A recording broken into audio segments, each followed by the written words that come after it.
Buying your medication is easy with City Drugstore's curbside pickup. WhatsApp our certified pharmacist at 662-8769 with your requests. For prescriptions, take a clear photograph and send for review.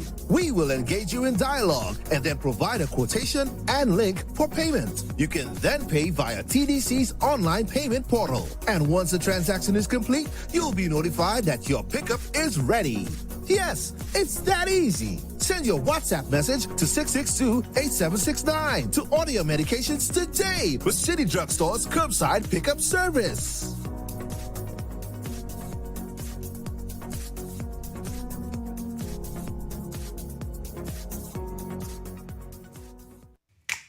Maybe it's the way the brilliant gold liquid reflects our sunshine, or how the bright blue of its label mirrors the clear Caribbean skies overhead. Maybe it's the fresh, crisp taste of this beastly cold beer on a scorching hot day. Maybe it's even the way it brings us all together. But one thing is for sure, Carib is very much a part of who we are wherever we're from in the Caribbean. Carib. It's the way we play. Drink responsibly. People make the world go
Good morning, and welcome to Inside the News right here on WINNFM 98.9. I'm your host for today, Devon Cornelius. Thank you so much for joining me on today's edition of Inside the News. Today is Saturday, February 19, 2022, and it is just about 5 minutes past the hour of 11 here in the studios of WINNFM 98.9. Inside the News is live, and you can also check us out on Facebook at WINNMedia SKN. You can also check us out on YouTube. Of course, for those of you who wish to participate in today's program, the numbers are 466-0989 and 7620989. You can also send us a WhatsApp at 662-2204. That is 662-2204. You're listening to Inside the News on WINNFM 98.9. I'm your host for today, Devon Cornelius.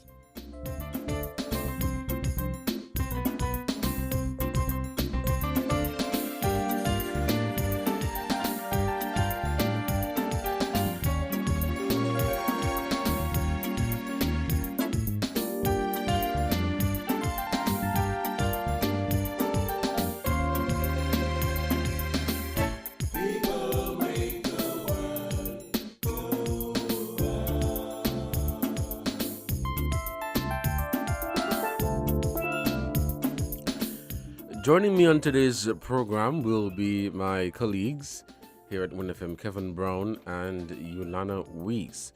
And it will be more so of a round table discussion on some of the stories and articles that we produced this week. And we're going to facilitate a discussion on those articles, and we will make a very special effort, do our best in going into these articles and having a very robust discussion on these stories and how they impact the everyday man right here in St. Kitts and Nevis. Of course, your calls are welcomed, and so if you want to participate in the program, you have any comments or any questions, or you just want to lend your contribution, of course, we are facilitating that. So don't be shy, call us and be part of the discussion. My colleague should be joining me very shortly, but in the meantime, I'll get the ball rolling.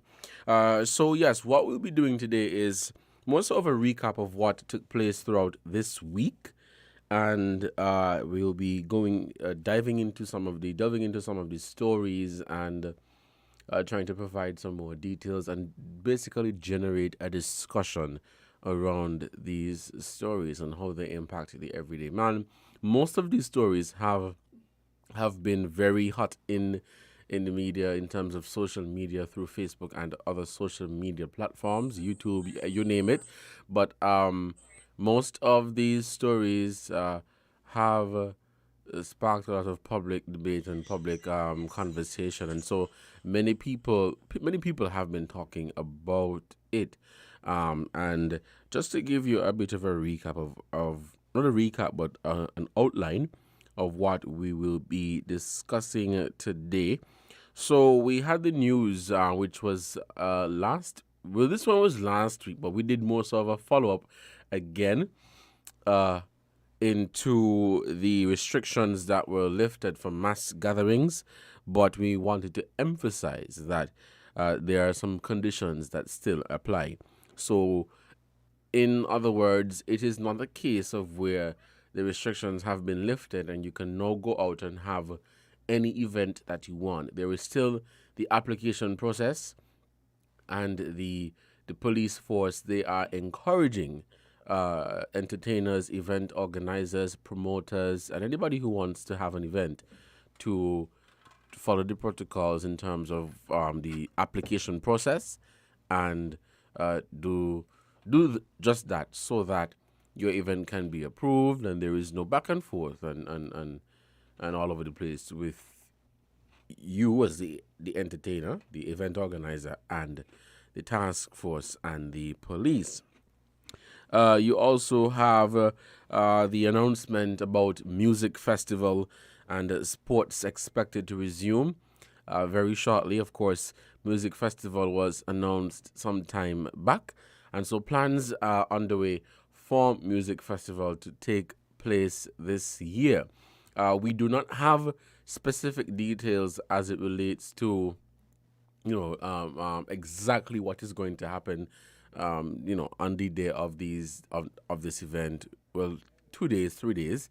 But yes, that announcement was made, and that's encouraging you to stay tuned to your local radio station to find out more about this. But this was big news, especially for people who work in the entertainment industry and people who make a living in the entertainment industry. As we know, entertainment in and of itself came to a pause since the onset of the pandemic in March of 2020, and much hasn't really been happening since then. Of course, you've had one or two events here and there, small events, but we have not been able to, really enjoy entertainment. And entertainers have been speaking out. They have been airing their grievances with not being able to host their event and activities.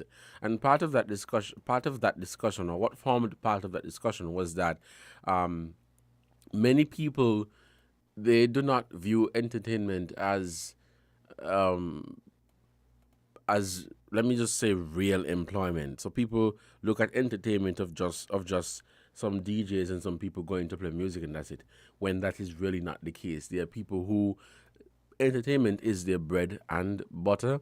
That is how they provide for their families. That is how they survive.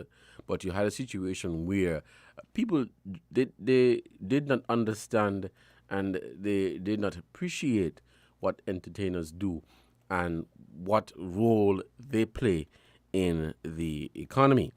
Also, of course, you had the situation with the the Honorable Lindsay Grant, the Minister of Tourism, and the situation that took place in early January. I think it was January 8th, where some videos went viral on social media showing a verbal altercation between Minister Grant and police officers. And since then, this matter has been it has been a hot topic, and many people have been talking about it. It has been all over the airwaves. It has been through social media, different social media platforms. Many people have aired their opinion on it. Of course, strong public debate, strong public opinions, and in a matter like this, that is expected. And of what we have to do is just respect the opinion and view of people who would speak on this matter. But yes, this occurred in early January, and since then it has not really left. It hasn't gone anywhere. You know, sometimes something happened, and for about a week or two, we talk about it. In our little conversations with our family and friends, we talk about it, and then after a while, it kind of it just fades away. I can't say that this is the same for this matter, because it is being talked about on a regular basis, and people are just airing their view on it, giving their take on it, and I think genuinely people are trying to get a better and a full understanding of what took place, because I can say this much. I was not there. I don't think you were there. So if you were not there, you cannot give you cannot give what's the word I'm looking for, an explanation as if you were there and you know exactly what took place. You understand? But at the same time, this is not to say that because you were not there, you should not ask what happened. And that is what we have been trying to do. We have been trying to get a full understanding of what really took place between the minister, the altercation that they had, the verbal altercation that they had between the minister and the police officer. We're trying to understand what exactly happened before. Because while we saw some short videos or short clips going around on social media, we did not see, let's say, a 10-minute video to give a full explanation. And so we don't know what happened, what transpired before and after that altercation. We don't know what led to it, and we don't know what happened after it. And so what we have been trying to do is to get a better understanding of what really took place. And I think it is important that people understand what took place. It's not to for lack of a better word, come down hard on the minister or come down hard on the police and say, well, the police, they weren't doing their jobs, or the minister was whatever. People, I think, genuinely, they want to know, well, what really happened up there? That's what people want to know. What happened before? What happened after? We're trying to get a full understanding of what transpired. And so these are some of the stories that we will be speaking about in today's edition of Inside the News. It is 15 minutes past the hour. I can't believe I've been chatting for so long. But it is 15 minutes past the hour of 11, and we'll take a break to give a shout out to the sponsors for this program. And when we come back, we will continue this conversation right here on WINNFM 98.9 for today's edition of Inside the News. Today is Saturday, February 19, 2022. And thank you so much for joining us on today's edition of Inside the News. Stick and stay. We will be right back with some more Inside the News. WINN is 98.9. 98.9 is Win FM. Hello. Good, Jean? What's up, girl? Talk to me. You know I'm working hard on being even more active, right? So we're going to the TDC Home and Building Depot to get a blender, weights, a yoga mat, and a bike for Clive, too. You serious? Something keep in there? Yes, girl, all month long. Shop in store, get 20% in savings on health and wellness products like blenders, juicers, air fryers, waist trainers, and more. Girl, Betty, you're joking. I don't have time for jokes. Get yourself sorted, because in February, we're staying active with TDC HBD. Yes, girl. Girl, Terms and conditions apply. See store for details. Maybe it's the way the brilliant gold liquid reflects our sunshine, or how the bright blue of its label mirrors the clear Caribbean skies overhead. Maybe it's the fresh, crisp taste of this beastly cold beer on a scorching hot day. Maybe it's even the way it brings us all together. But one thing is for sure, Carib is very much a part of who we are wherever we're from in the Caribbean. Carib. It's the way we play. Drink responsibly. People make the world go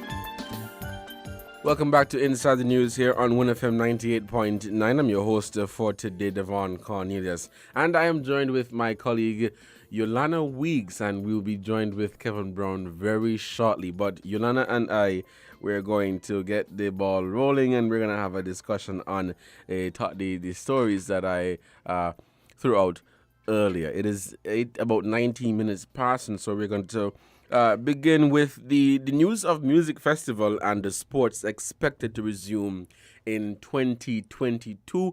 And as I stated, this is, I would say, big news, especially for the entertainment industry and people who work in the entertainment industry, people who make a living off of that. As I mentioned earlier, entertainment came to an abrupt stop when the COVID started in March of 2020, and so this is good news. Of course, I'm not trying to paint a picture that, well, because music festival is going to happen and other sporting events, that all entertainers will benefit or all entertainers will automatically go back out to work.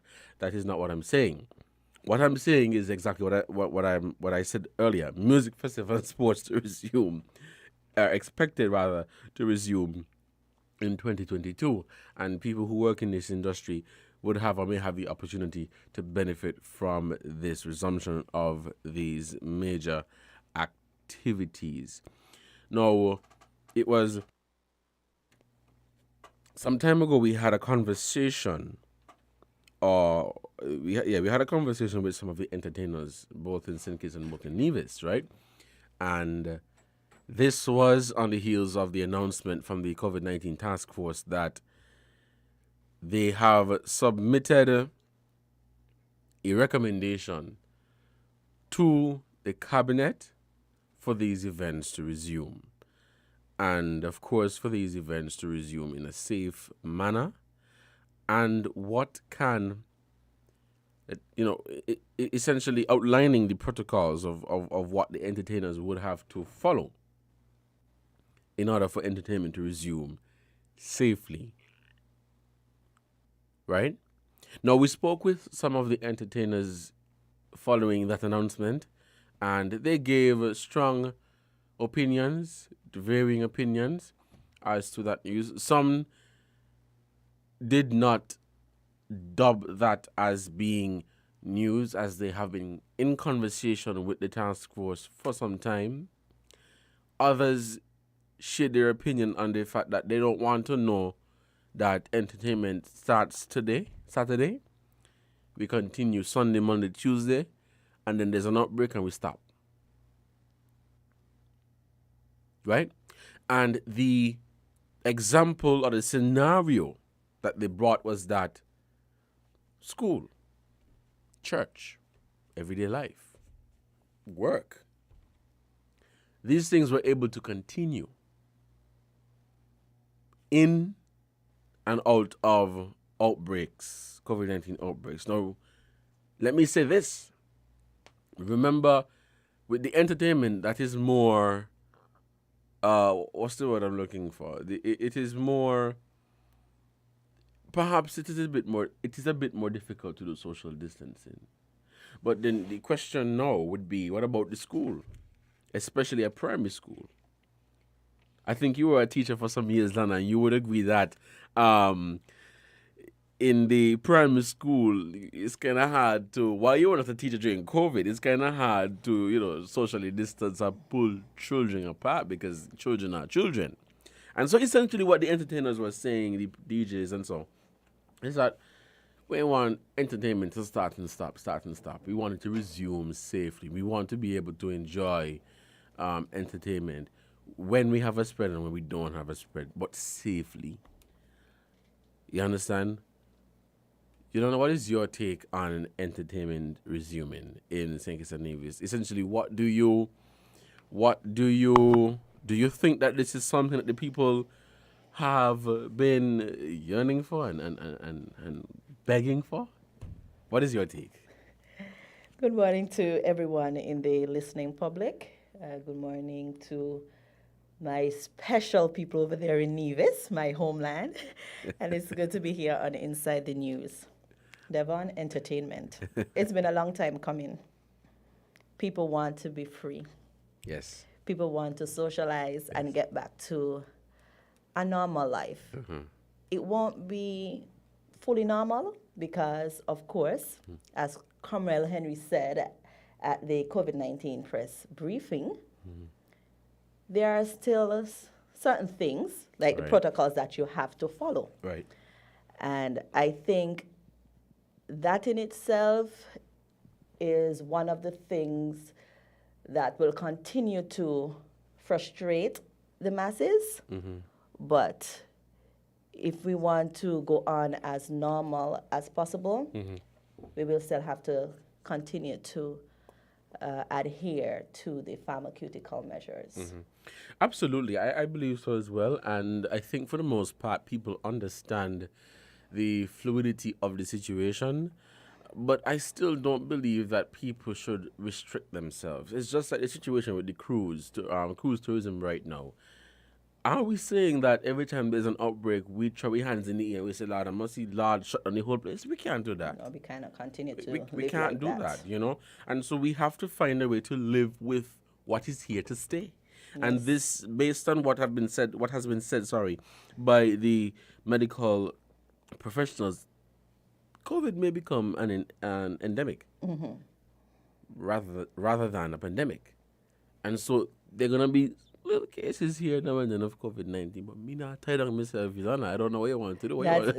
That's why they say we must practice personal responsibility, and we have to start doing that now, being responsible. And I think some of us, we've become a little bit complacent. Absolutely. And I think that would be a big thing, opening up the entertainment industry, sports, etc.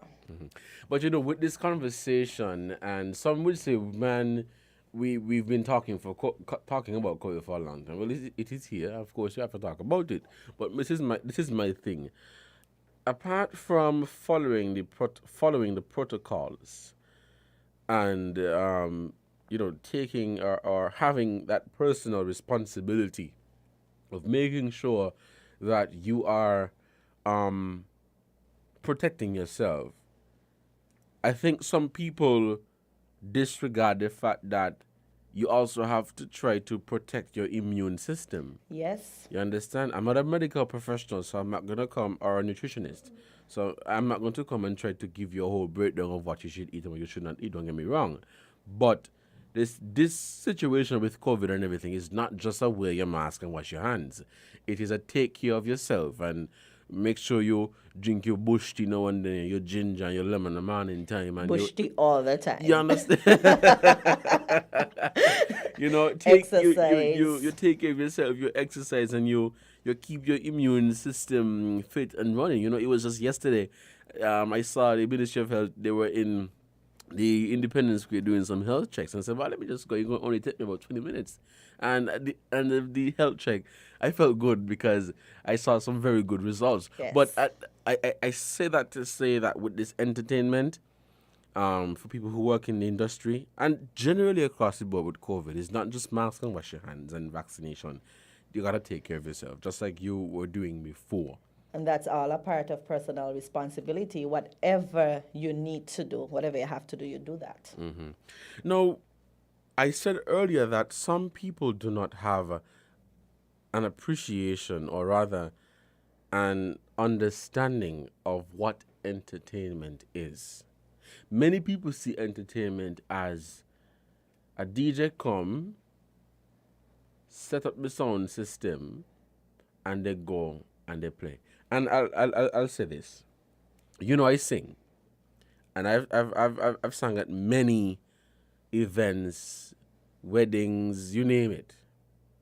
I've sung at many events, many big events, and people would call you and say, "Boy, I want you to come and do a song for me." But nobody know how you're going to get to the event. They don't know if you have the proper wardrobe, clothing, whatever for that event to suit the atmosphere.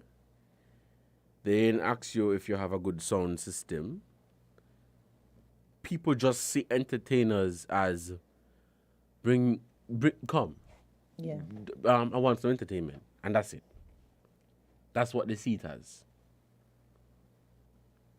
That is my take on it. That is what they see it That's as. my And take so, on it too. right. So that is where the situation is, because we have had people who have said to entertainers that, well, since you can't entertain, go plant some grass. Don't get me wrong. I understand that if you are unable to make money in one field, nothing is wrong with trying something different just to make sure that there is bread on the table.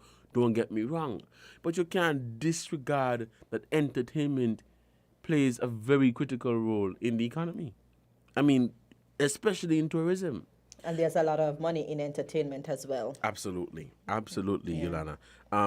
During my short stint at Four Seasons, most of the guests came. When they came, they didn't come to lay down in the room all day. They come to dance. They come to dance and party and have a good time. You understand? And enjoy some sweet Caribbean soca and some real authentic music.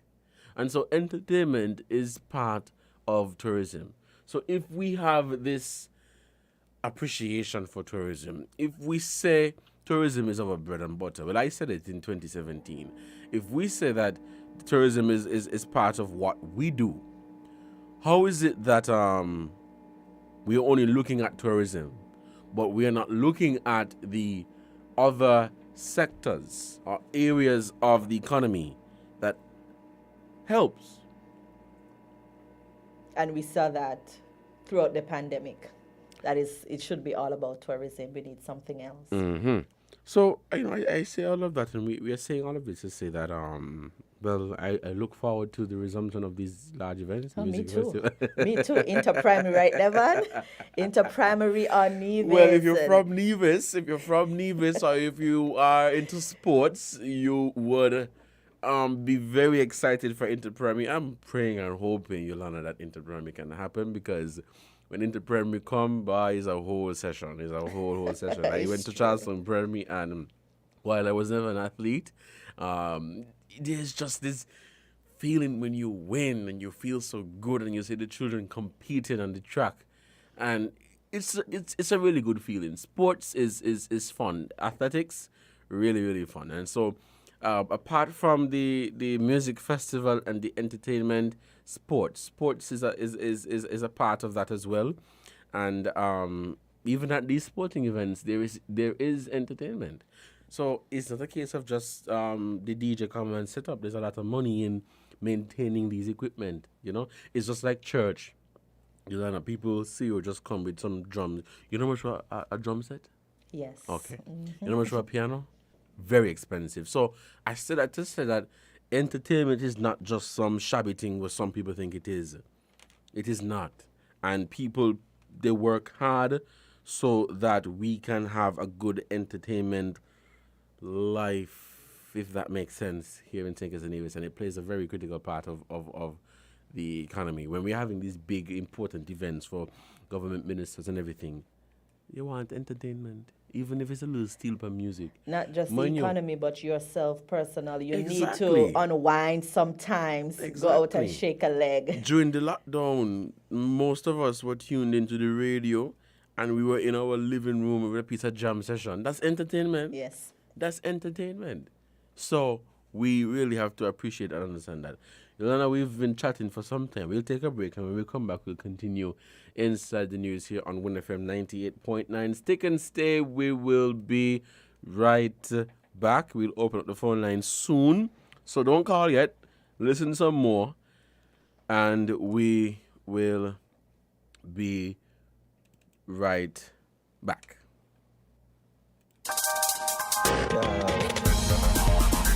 We're different. People make the world go. Shopping with TDC just got much easier. Here's how. Log on to shoptdcgroup.com. Shop at your convenience at any time, from anywhere, with your smartphone, tablet, or computer. With our safe and secure payment checkout, you choose the option to pick up in-store or have your goods delivered right to your door. It's that easy. Shop tdcgroup.com, your one-stop online store.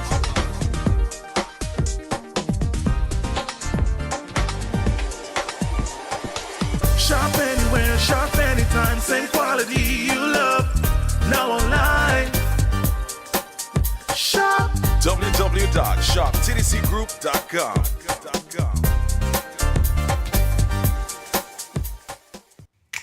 Maybe it's the way the brilliant gold liquid reflects or sunshine, or how the bright blue of its label mirrors the clear Caribbean skies overhead. Maybe it's the fresh, crisp taste of this beastly cold beer on a scorching hot day. Maybe it's even the way it brings us all together. But one thing is for sure, Carib is very much a part of who we are wherever we're from in the Caribbean. Carib. It's the way we play. Drink responsibly. people make the world go.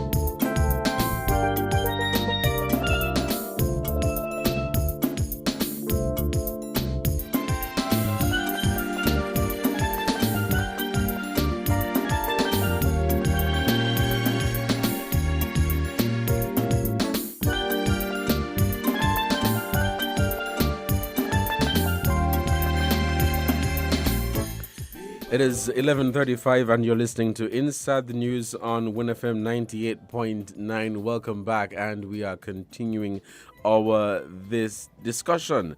I'm your host for today, Devon Cornelius, and as I said earlier, I am joined by my colleagues Yolanda Weeks and Kevin Brown, just joined us a short while ago, and it is more so of a roundtable discussion on some of the articles that we produced this week, and we want to generate a discussion on these articles, try to go more in depth.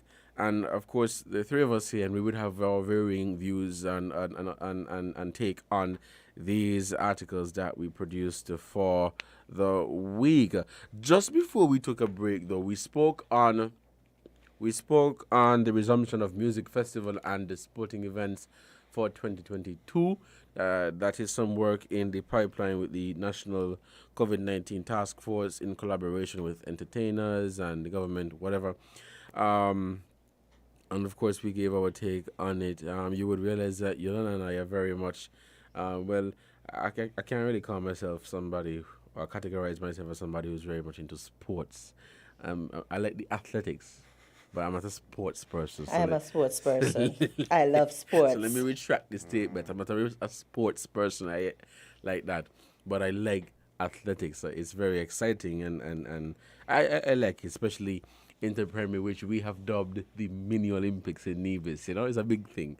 Well, Kevin, I'm not sure if you're not about the Inter-Premier in Nevis, but big thing, they call it the mini Olympics. Sorry, I'm just very excited about it. Obviously, very excited about it. I am excited But too. there is, some indication that it might come back this year.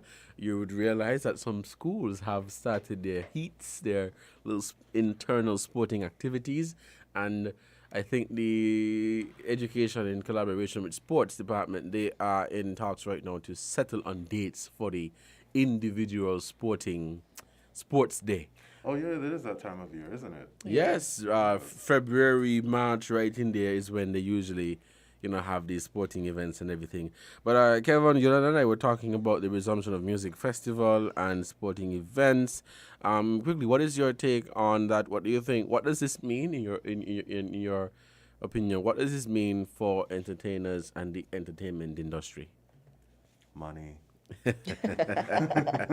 Short and simple answer. Short and simple answer. Yeah.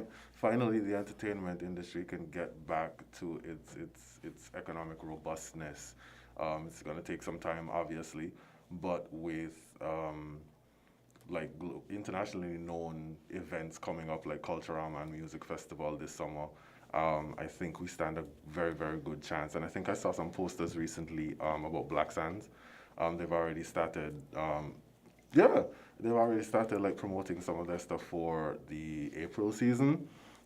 So it's a good indication that the entertainment industry can get reinvigorated again and maybe even come back stronger than they were pre-pandemic. You never know, because I think most of them have been using this time to extended vacation, to prepare and see where they can make some tweaks and make sure that when they come back bigger, better, and stronger. But I think it will be very exciting, and I think many people are looking forward to it. I can speak for myself. I am looking forward to it, the return of Music Festival and these other events. Not just to go and participate in these events, but I understand that there are people that really depend on these things in order to have a life and in order to survive. Now, we're looking at the restrictions of mass gatherings lifted, but conditions apply. The big part for me is not so much that mass gatherings are back, but it is the conditions that apply. But conditions always apply. Yeah, but some people didn't know that. Some misunderstandings still. So they thought you could just get up and go across Frigate Milan and just have a concert? Just have a big, massive concert and you didn't have to apply no more. Forgetting that we're still in a whole pandemic. But what they're saying is that while the restrictions have been lifted, you just can't go over Frigate Bay and have your party. Lord, ask for permission first, no? That's what they're saying. Yelena, this was a story that you tackled. Tell us more on this. All right. The COVID-19 Prevention and Control Act, which sets out the procedures and protocols which are intended to prevent the spread of the virus, has not been amended, according to Inspector Cromwell Henry. All the protocols and procedures for bars and restaurants, sports, and other social activities remain the same.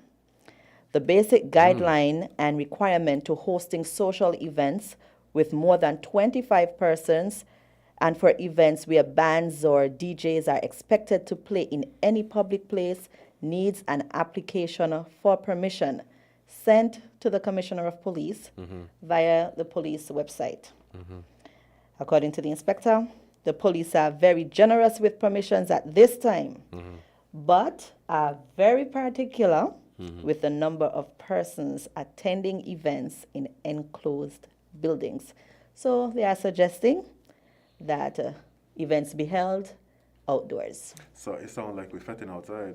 We're fetting outside. We're fetting outside for the rest of the year. which I like that. I like that because personally, I wouldn't want to go to a session and I in a hot box. You know, you're in there, the place is hot and you Agreed. with all these people. I mean, if you're going to a fete, a piece of jam session. It's supposed to be on the outside. But then I think one of the problems is, the weather is very unpredictable. So sometimes you can't really tell when you're going to get rain out or not. But here this, you know about wet fat? Of course. Exactly. But everything can be a wet fat. Well, I said that to say that I remember one time this wet was happening and rain was falling and people were like they're going and I scratched me because I'm like, you're going to a wet fed, rain falling, what you're staying home for? Mm-hmm. They were like, no, it's a difference between the rain up there and the water. There's like that one up there will give you a cold. This one ain't not just wash your skin. But anyways, you're right, everything can be a wet fed. But yeah, outdoor events are easier. So for people who are having these outdoor events, perhaps they would have a better time. The application process would be much easier, much easier. Yeah, much easier for them to have or get an approval. Basically, and I think the last 2 years, if anything, should provide a good indication of what the police and the officials are looking for as it pertains to mass events, because they had all the restrictions. You had to do this, and that, and the third, and you had to get this permission, etc. So it should already be a regular practice where they know where they're supposed to go, how things are supposed to look. There was this whole discussion with the fire and rescue and the entertainment people, and when they're choosing venues, especially enclosed venues, that they have to consider the entrances, the exits, are there emergency exits, how much people, the capacity of the building, etc., etc. But, we, as people, we take what we want and we refuse what we want, so we hear restrictions lifted on mass gatherings and everything thrown out the door. As you said, I remember when the announcement came, and on WhatsApp, people were like, they essentially were saying, well, the doors fling back and I could do as me like. Set free. Everything keep a going. we used to say nothing keeping, everything keeping now. But in a nutshell, big news. We are looking forward to the resumption of these events, but you have to emphasize on the conditions that apply. Now, Ilana, in this story, you have a quote that says, due to the good cooperation of you, the public, we saw a steady decline in the number of new COVID-19 cases and a significant reduction in the number of active cases long time before March. And so this quote suggests that the public, they have been cooperating with the police and they have been following the protocols and doing what they're supposed to do in order to get these numbers down. But truth be told, the numbers going to go up and down, up and down, up and down. And you just don't know when. You don't know when we're going to enter a fourth wave or a fifth wave or, well, we're coming out of the fourth. And you don't know if there's going to be a fifth wave. But that suggests that, there's some good there. And it continues that, quote, as a result, the cabinet on the advice of the task force removed this restriction effective February 12th. You remove the restrictions, but conditions still apply. So what we're saying is that if you're going to have or you want to have a mass event, you just can't plan the event and go and set the stage and have this event. Did we define what a mass event is, though? Good question. How much people constitutes a mass event considering COVID? I guess more than the 25 that he spoke about. Yeah. That don't sound mass to me. Because remember earlier I said that he said 25, more than 25. So because let's take a catamaran cruise for instance. I think sometimes their minimum or maximum is 25 people. Right. So would that be considered if it's more than 25? So you mean to tell me if I have an event with 50 people, that's a mass event? That's a mass event based on what he said. Me mothers, yeah. Well, I guess it depends on the amount of people and the place as well. Because yes, if it's 50 people at the playgrounds, you can't consider a mass event. Right. I sometimes wonder if they, I could be wrong, but I wonder if they take into consideration the size of some of the venues. Because I know of cases where people have apply to have events, and when you look at the venue, it's a massive venue, and they probably only catering to 100 people. And I can say there's a lot of fight down, and that could really frustrate people. As I tell you, when I was talking to the DJ some time ago, he was talking to or speaking to rather the situation where he couldn't understand why. So Yolanda applies to have an event. Kevin applies to have an event. You are having the same exact event. Not the same venue, but the size of the venue is the same thing. Same exact event. Kevin was approved. Yolanda her application was declined. It could be the crowd that particular DJ pulls opposing to the other on a norm, and the amount of persons attending that one as opposed to that one. Yeah, demographics could determine it too, because if you determine the demographic can be between 35 and 50, or Yolana's was 18 to 30, then that could play into the decision making. So, in other words, if I'm a popular DJ and more young people come to my jam session, you might have a more difficult. And if you're popular but you cater to the older folks, but I see some older folks get on real bad, you know. Of course you do. We're not denying that. We had a whole hand-in punch situation. We understand that. No, in the midst of all of this, I remember there was this talk about party style dancing and yes, party style dancing and the colloquially known as jamming. You mean? Jamming, colloquially known as walk up. Yeah. Jamming, walk up. So yeah, that is what that was a big thing. No party style dancing, and I'm like, if I go to a piece of session. And I say in piece of session because that's what we would say, a piece of session. How can I not, let's be realistic, because there were some people saying that, oh, you have to learn to control yourself. Well, what you going for if you can't do party style dancing? Let's be realistic here. You understand where I'm trying to come from? You're going to be fair, some people just overdo it. No, they don't overdo it, but some people literally go to parties to hold up the walls. You know what I'm saying? That's they true. don't dance. That's they true. They hold up the walls. That's true. I am one of those guys. So really, you give yes, that? I just stand up and look on. So you're going to the party for? Just to get out. So some of those events perhaps would be approved because they know that most of the people who will be coming will just go to support the wall. Okay. So I think those support events. the wall and the bar. Excuse me. Right. But it was crazy with this whole party style dancing restriction to say that you can't go to an event that have party style dancing. I mean, that don't make no sense. It doesn't make any sense at all. And anybody who entertained that thought, I'm sorry, it doesn't make any sense. That's my humble take on it. It don't make any sense. I know sometimes people, I don't want to say overdo it because perhaps overdo it can't really go with entertainment because it's entertainment and you want to let go, you want to get free, you want to have a good time. Doesn't necessarily mean that you should, or entertainment doesn't necessarily mean a piece of soca or calypso. A nice sweet reggae. A nice sweet reggae, some soul music. That's entertainment. You understand? And so that party style dancing thing did not sit well with party style dancers. like you.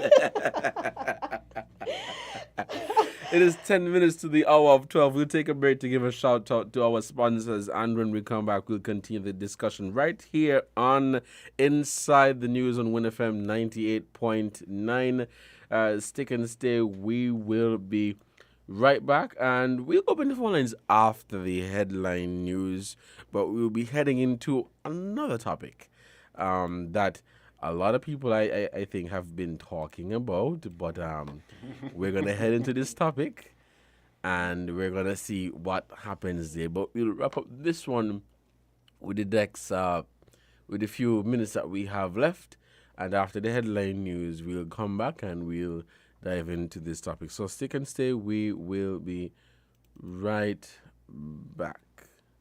You found the sound 98.9 FM. People make the world. TDC Financial Services. We're here for you to help you make your dreams come true. Whether your needs are big or small, we'll support you with them all. TDC Financial Services. We are strong. TDC Financial Services. This is where you belong. TDC Financial Services, where money is made easy. Maybe it's the way the brilliant gold liquid reflects our sunshine, or how the bright blue of its label mirrors the clear Caribbean skies overhead. Maybe it's the fresh, crisp taste of this beastly cold beer on a scorching hot day. Maybe it's even the way it brings us all together. But one thing is for sure, Carib is very much a part of who we are wherever we're from in the Caribbean. Carib. It's the way we play. Drink responsibly.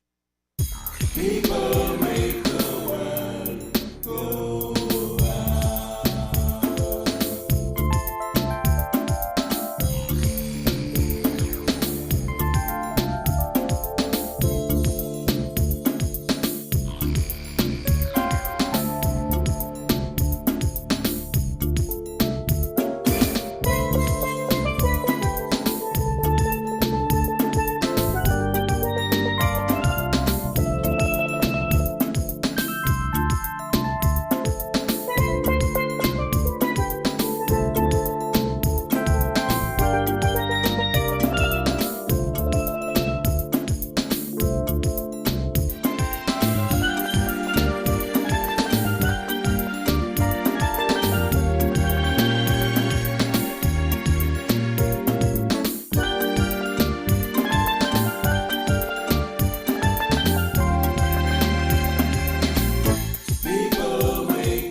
Welcome back to Inside the News right here on WINNFM 98.9. It is about 5 minutes to the hour of 12. We are winding down for the first hour of Inside the News here on WINNFM 98.9.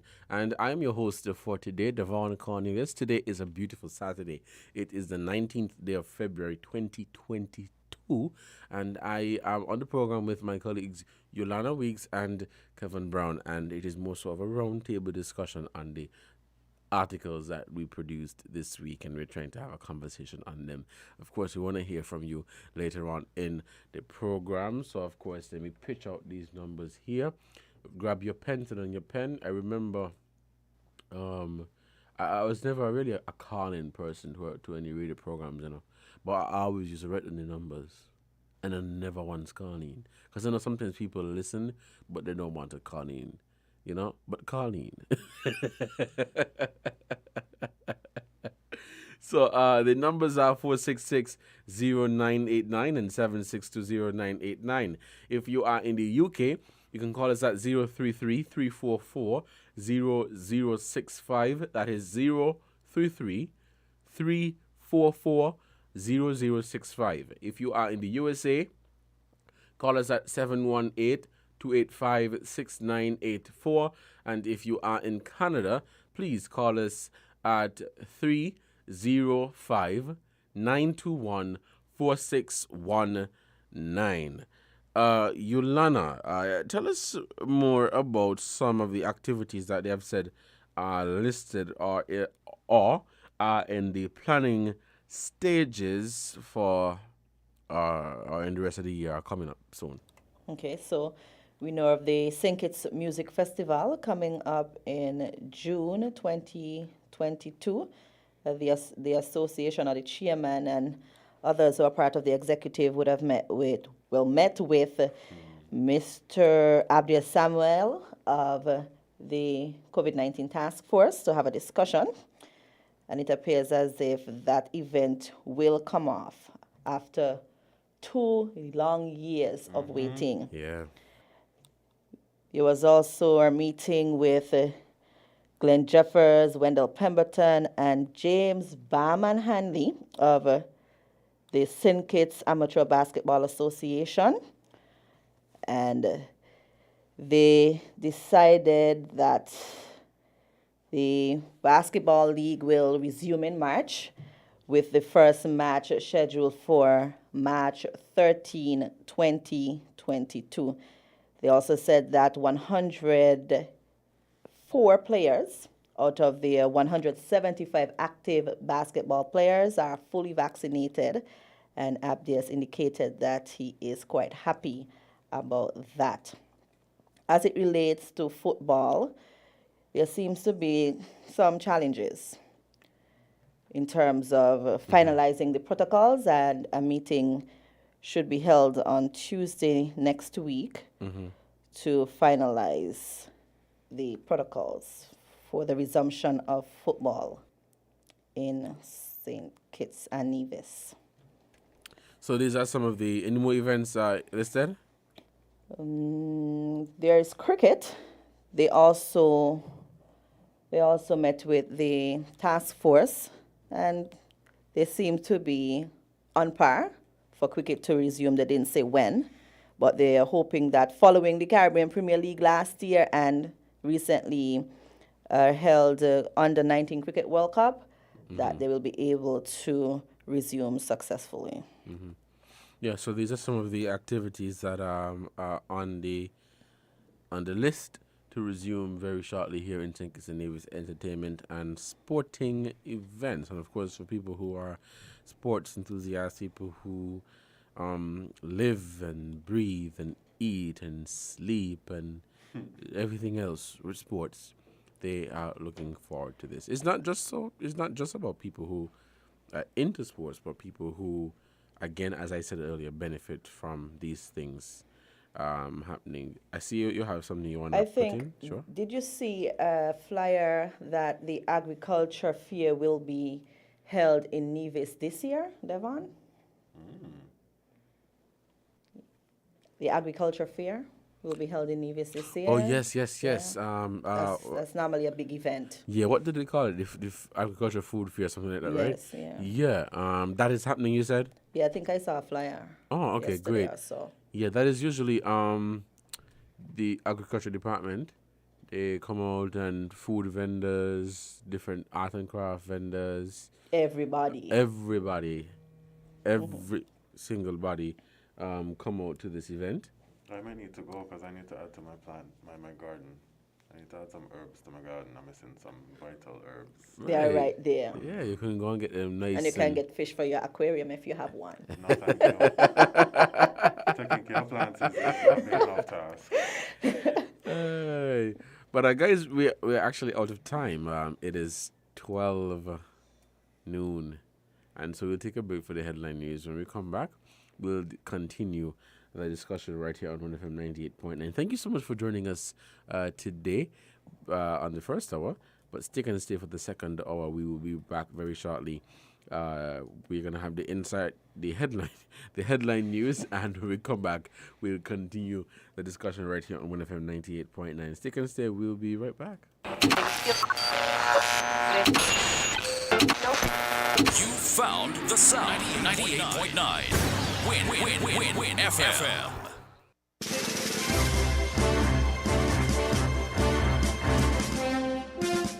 We now bring you the headline news. The headline news is brought to you by Caribbean Alliance, The Grange, KDP Enterprises, Carib Brewery, and National Bank.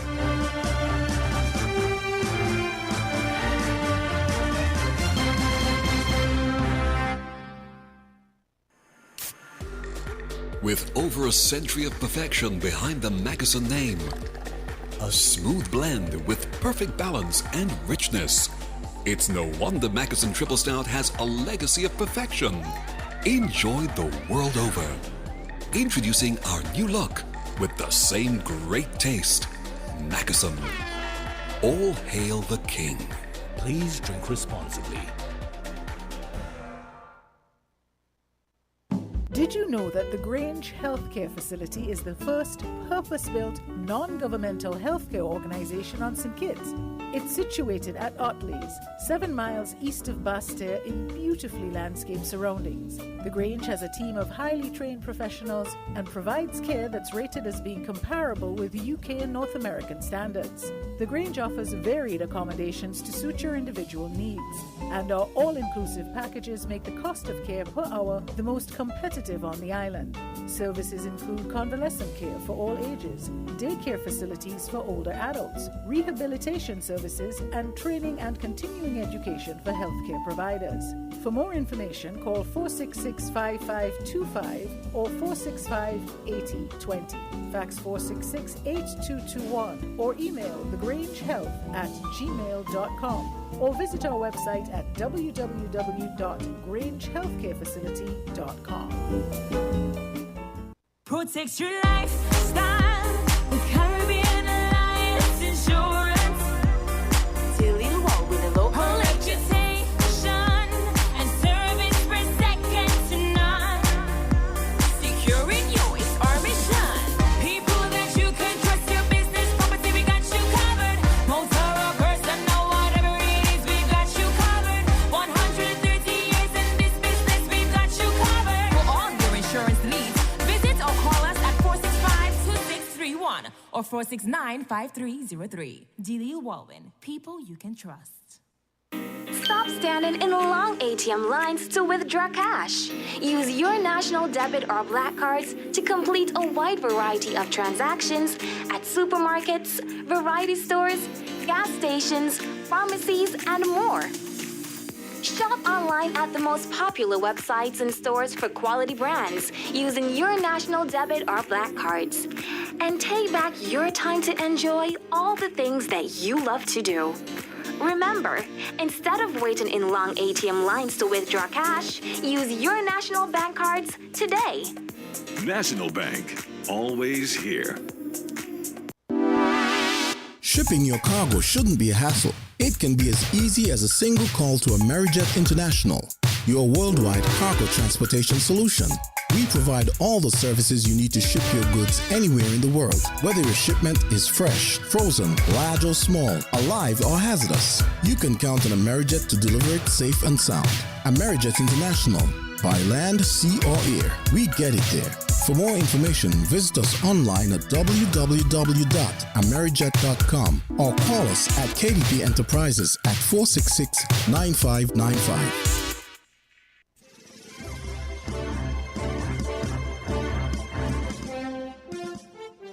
With the Win Headline News, I am Yulana Weeks. And I am Kevon Brown. Making the headlines nationally. Commissioner denies claim of attempt to stop march organized by DJ Marisha. Agriculture Annual Review and Planning Meeting set for next week. The Caribbean Examination Council announces date change for administration of Caribbean Primary Exit Assessment. Prime Minister Gaston Brown and Parliamentary Member for Barbuda, Trevor Walker, debate issues regarding the allowance of tax concessions in Antigua and Barbuda. Internationally, Ukraine's Russian-backed breakaway Eastern Territories have ordered military mobilizations amid a deadly escalation in fighting. The details and more straight ahead.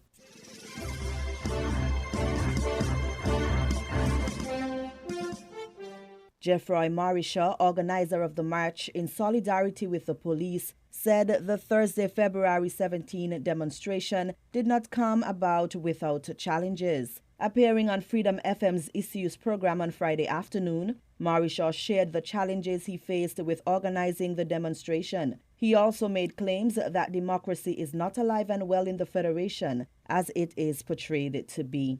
There's this misconception that democracy is alive and well in the Federation. Mm-hmm. We all know that's not true. And yesterday in itself present that fact. You know, as simple as folks might have taken it that I applied for a permit and the High Command approved the permit and everything went well. It was nothing like that, Joni. It was a struggle and a fight all the way to yesterday morning, sometime after 8 o'clock, before we actually got the permit in my hand to say, well, we have a march. DJ Marisha claimed that the authorities were a serious deterrent in the process of getting the permit. It was a very serious deterrence spearheaded by the Commissioner of Police and whoever he's taking direction from. And I believe that individual is Prime Minister Dr. Timothy Harris. DJ Marisha said he applied for permission to host the march about 2 weeks ago, but was denied less than 24 hours later. He said that he reapplied a week later and waited an entire week before he was contacted. Marisha said he believed he would be granted the permission to have the demonstration, but not until the day of the event. WINNMedia contacted the Commissioner of Police, Mr. Hilroy Brandy, who responded to Marisha's claims. That is the farthest thing from the truth. Yes, the gentleman made an application. Made an application when we were still in the pandemic. After the lifting and said we're going to have mass event, then we revisited. I invite Mr. Marisha to come to my office to discuss the matter and to tell him certain place where he put them for the route is not possible because he wants to terminate his march in front of government headquarters. So I invite him to discuss the matter so I could give him a route. Commissioner Brandy added that his appointment with DJ Marisha conflicted with another appointment, so the matter was handed over to the Assistant Commissioner of Police, who is in charge of operations, to have the meeting. According to Brandy, consideration was given due to time. My instruction was clear that since he's so close, right, not to be unfair to him, we tell him, okay, you reapply and get the permission on next week Thursday, rather than having the march and tomorrow Thursday, because this meeting should have taken place on Wednesday. The commissioner denied claims that Prime Minister Harris attempted to block Thursday's Solidarity March.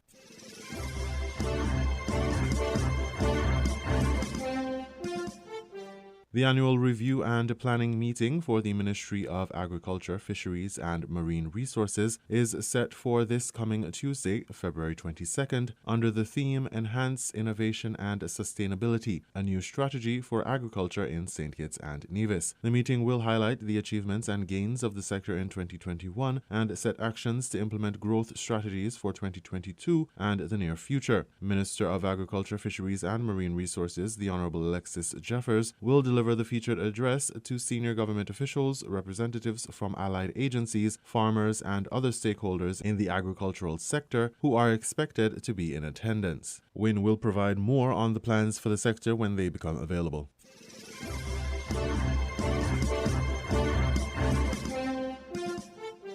The Caribbean Examinations Council has issued a correction to the dates for the Caribbean Primary Exit Assessment Examinations for 2022. Previously, a press release published earlier this month stated that the Caribbean Primary Exit Assessment Examinations would be on May 27th and 28th, 2022. The new dates for the administration of the Caribbean Primary Exit Assessment Examinations are on May 12th and 13th. Please be advised. The other examination dates are as follows: Cape examinations between the 2nd of May and the 10th of June, CSEC examinations between the 2nd of May and the 3rd of June 2022, and the CCSLC examinations between the 6th and 9th of June 2022. Additionally, the Caribbean Vocational Qualification Assessments will be conducted between May and June of 2022. Individual participating territories will determine the dates for the Caribbean Vocational Qualification Assessments. The official timetables are available on CXC's official website.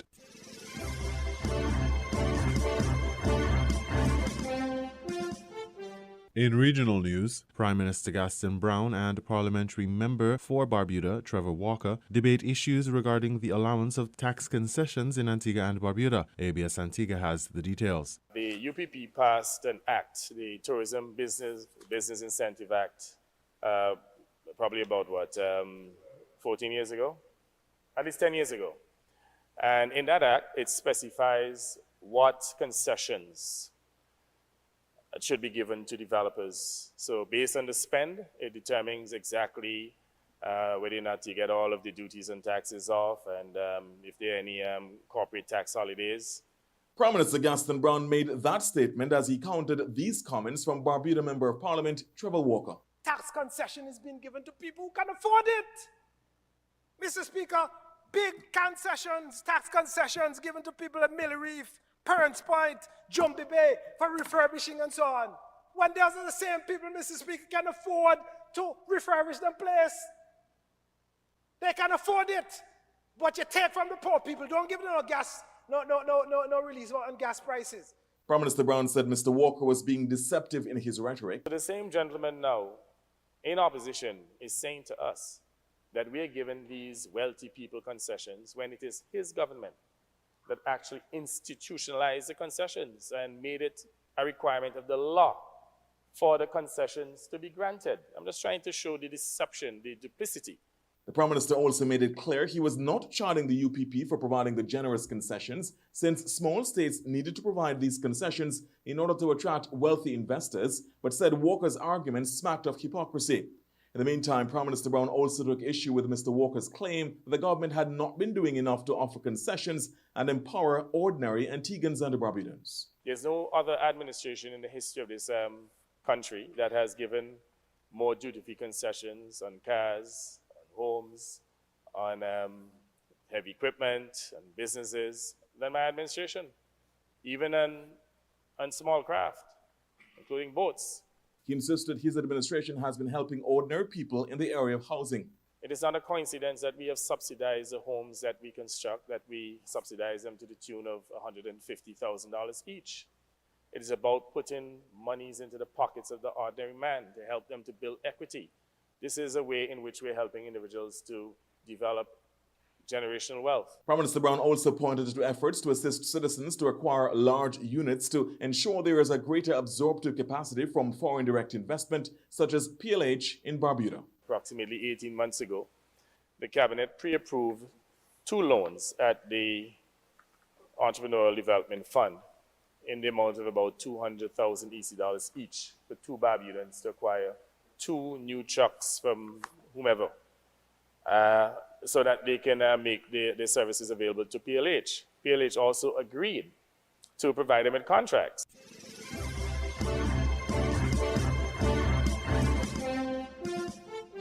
We now bring you these international reports.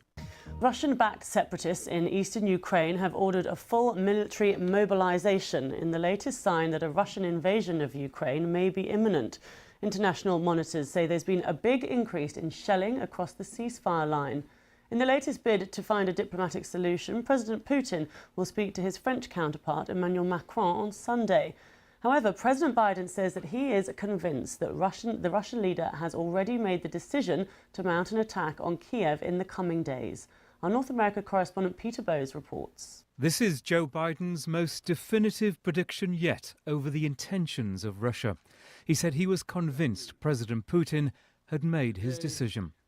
We have reason to believe the Russian forces are planning to and intend to attack Ukraine in the coming week, in the coming days. We believe that they will target Ukraine's capital, Kyiv, a city of 2.8 million innocent people.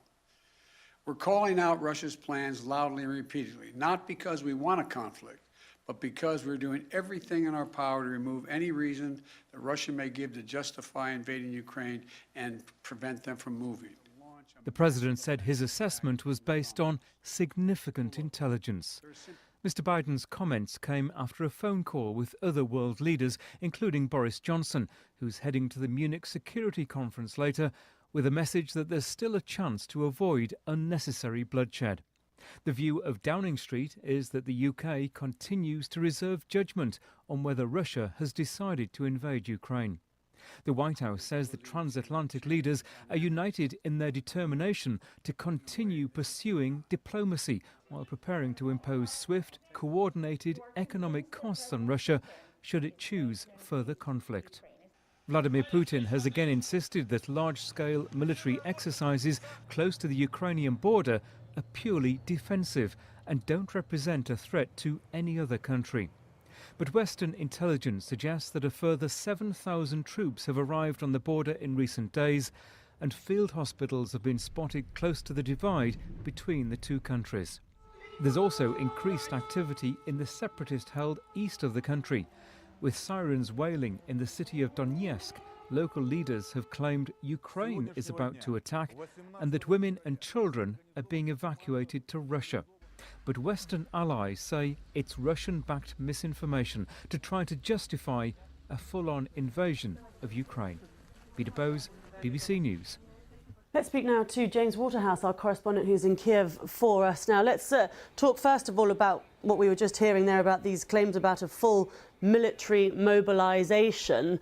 First of all, how significant is this? We've heard a lot of talk about false flag attacks and basically the ante being upped recently, haven't we? What do you make of this? I think this is a continuation of concerning, yes, events in the eastern occupied territories of Ukraine. The separatist militants have announced, as you say, what's called a mobilisation order. We understand that to be urging men who can bear arms to stand up in their words and protect their families, urging people to sign up at military offices, and it's a continuation of this tone of urgency which is getting both Ukraine's government and the West concerned. This is off the back of yesterday, where an evacuation order was announced. The militants were claiming, without any evidence, that they were under attack from Ukraine's army. And what we're not clear on is the detail. This could involve potentially hundreds of thousands of people. President Putin of Russia has set up refugee camps across the border in the Rostov region of Russia. State TV were releasing images of buses being loaded with residents. The BBC's heard from some people inside those territories who are less than happy with what's going on. But look, as far as the West is concerned, this is part of Russia, they say, of generating a false justification for a potential invasion. Moscow has denied that, once again accusing the West of hysteria. Ukraine's government has also denied planning such an attack. The country's security chief, Alexei Danilov, is on his way to where the fighting is happening in the east of the country. But yes, things are tense as of the last couple of days. And we've had these comments from President Biden, haven't we, talking about having significant intelligence to suggest that an attack could happen within days. But he's also saying, as is Boris Johnson, the UK Prime Minister, who's talking in Munich today at this large meeting, they're also saying that there is room for diplomacy. There is still time to talk this through. Yeah, typically, if the President of the United States says he believes Vladimir Putin has decided to launch an invasion and specifically suggested that Kiev could be targeted first as part of that invasion, that would be alarming to a lot of people. But we have to remember this has been a week where some were predicting an invasion would happen as specifically as Wednesday.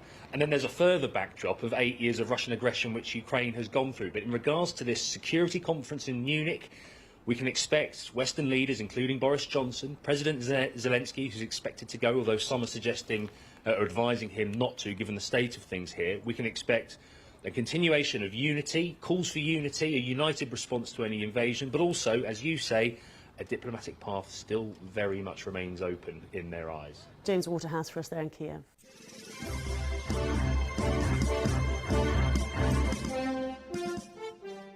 Anger over vaccine inequality between Europe and Africa cast a long shadow over this landmark summit from the offset.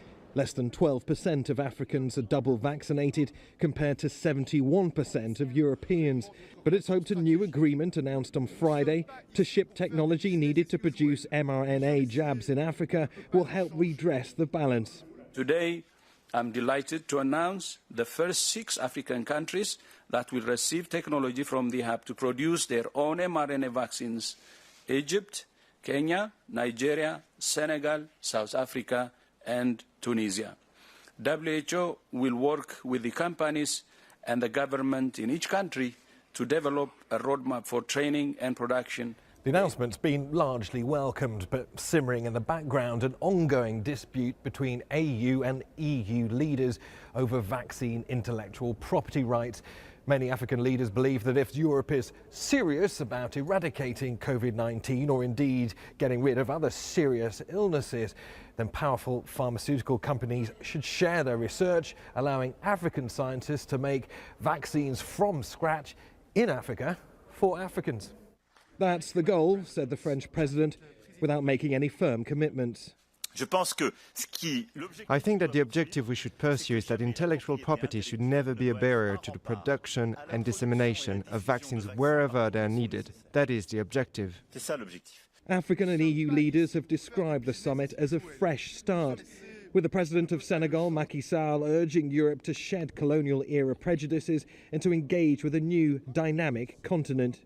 The EU's responded with an economic New Deal for Africa, in the form of a $170 billion array of massive infrastructure plans to compete with China's Belt and Road Initiative. What this means for Africa is a new recommitment and a new injection of European capital, European funds, to be able to drive Africa towards a transition.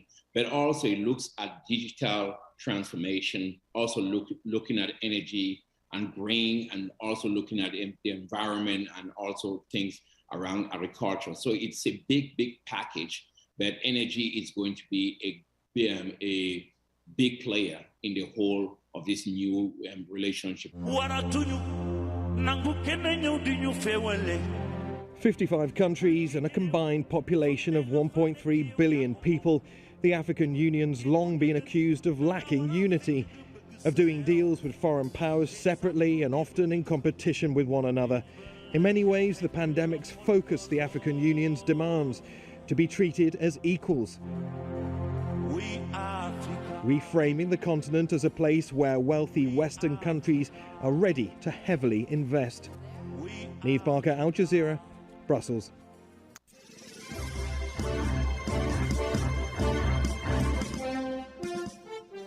You are listening to the headline news on WINNFM 98.9. Here's a recap of our top stories. Commissioner denies claim of attempt to stop march organized by DJ Marisha. Agriculture Annual Review and Planning Meeting set for next week. The Caribbean Examination Council announces date change for administration of Caribbean Primary Exit Assessment. Prime Minister Gaston Brown and Parliamentary Member for Barbuda, Trevor Walker, debate issues regarding the allowance of tax concessions in Antigua and Barbuda. Internationally, Ukraine's Russian-backed breakaway Eastern Territories have ordered military mobilizations amid a deadly escalation in fighting. Thank you for listening.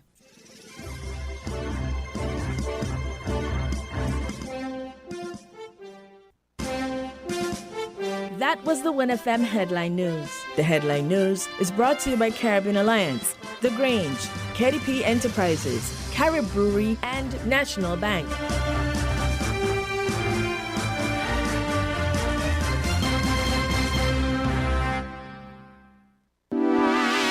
Shipping your cargo shouldn't be a hassle. It can be as easy as a single call to Amerijet International, your worldwide cargo transportation solution. We provide all the services you need to ship your goods anywhere in the world, whether your shipment is fresh, frozen, large or small, alive or hazardous. You can count on Amerijet to deliver it safe and sound. Amerijet International, by land, sea or air, we get it there. For more information, visit us online at www.amerijet.com or call us at KDP Enterprises at 466-9595. Did you know that National Bank offers very favorable terms and low interest rate to switch your home mortgage? Our in-house legal department will process your mortgage in a jiffy and free of cost. Switch your home mortgage now and get a peace of mind knowing that we are here for you. National Bank, always here. Protect your lifestyle with Caribbean Alliance Insurance. Till you walk with a local reputation and service for second to none. Securing you is our mission. People that you can trust, your business, property, we got you covered. Motor or personal, whatever it is, we got you covered. 130 years in this business, we got you covered. For all your insurance needs, visit or call us at 465 469-5221 or 469-5303. Delia Walwyn, people you can trust. Did you know that the Grange Healthcare Facility is the first purpose-built, non-governmental healthcare organization on St. Kitts? It's situated at Otley's, 7 miles east of Basseterre in beautifully landscaped surroundings. The Grange has a team of highly trained professionals and provides care that's rated as being comparable with UK and North American standards. The Grange offers varied accommodations to suit your individual needs, and our all-inclusive packages make the cost of care per hour the most competitive on the island. Services include convalescent care for all ages, daycare facilities for older adults, rehabilitation services, and training and continuing education for healthcare providers. For more information, call 466-5525 or 465-8020. Fax 466-8221 or email thegrangehealth@gmail.com or visit our website at www.grangehealthcarefacility.com. Maybe it's the way the brilliant gold liquid reflects our sunshine, or how the bright blue of its label mirrors the clear Caribbean skies overhead. Maybe it's the fresh, crisp taste of this beastly cold beer on a scorching hot day. Maybe it's even the way it brings us all together. But one thing is for sure, Carib is very much a part of who we are wherever we're from in the Caribbean. Carib, it's the way we play. Drink responsibly. WINN is 98.9. 98.9 is WIN FM. People make the world go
Enjoy the convenience of getting all your documents in one place. At the TDC Copy and Print Center on 4th Street in Basseterre, we do just that. We offer document formatting, graphic design, and copy and print services. Our team of professionals truly understand all your needs, whether it be administrative, professional, academic, or personal. You bring it, we deliver it with quality every time. Visit the TDC Copy and Print Center today in the TDC Mall on 4th Street in Basseterre or call 465-2511. Your copy and print specialists are waiting to serve you.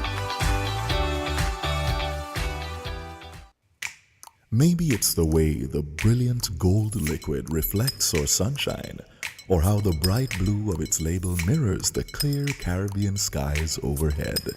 Maybe it's the fresh, crisp taste of this beastly cold beer on a scorching hot day. Maybe it's even the way it brings us all together. But one thing is for sure, Carib is very much a part of who we are wherever we're from in the Caribbean. Carib, it's the way we play. Drink responsibly. People make the world go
Welcome back to Inside the News here on 1FM 98.9. It is 12:33, and I'm your host, Devon Cornelius, joined with my colleagues Kevin Brown and Yolana Weeks. Very good discussion we had this morning. And just to give a bit of a recap for those of you who tuned in late, we spoke on the resumption of music festival and other sporting events for 2022. We also spoke on the restrictions for mass gatherings being lifted, but conditions apply.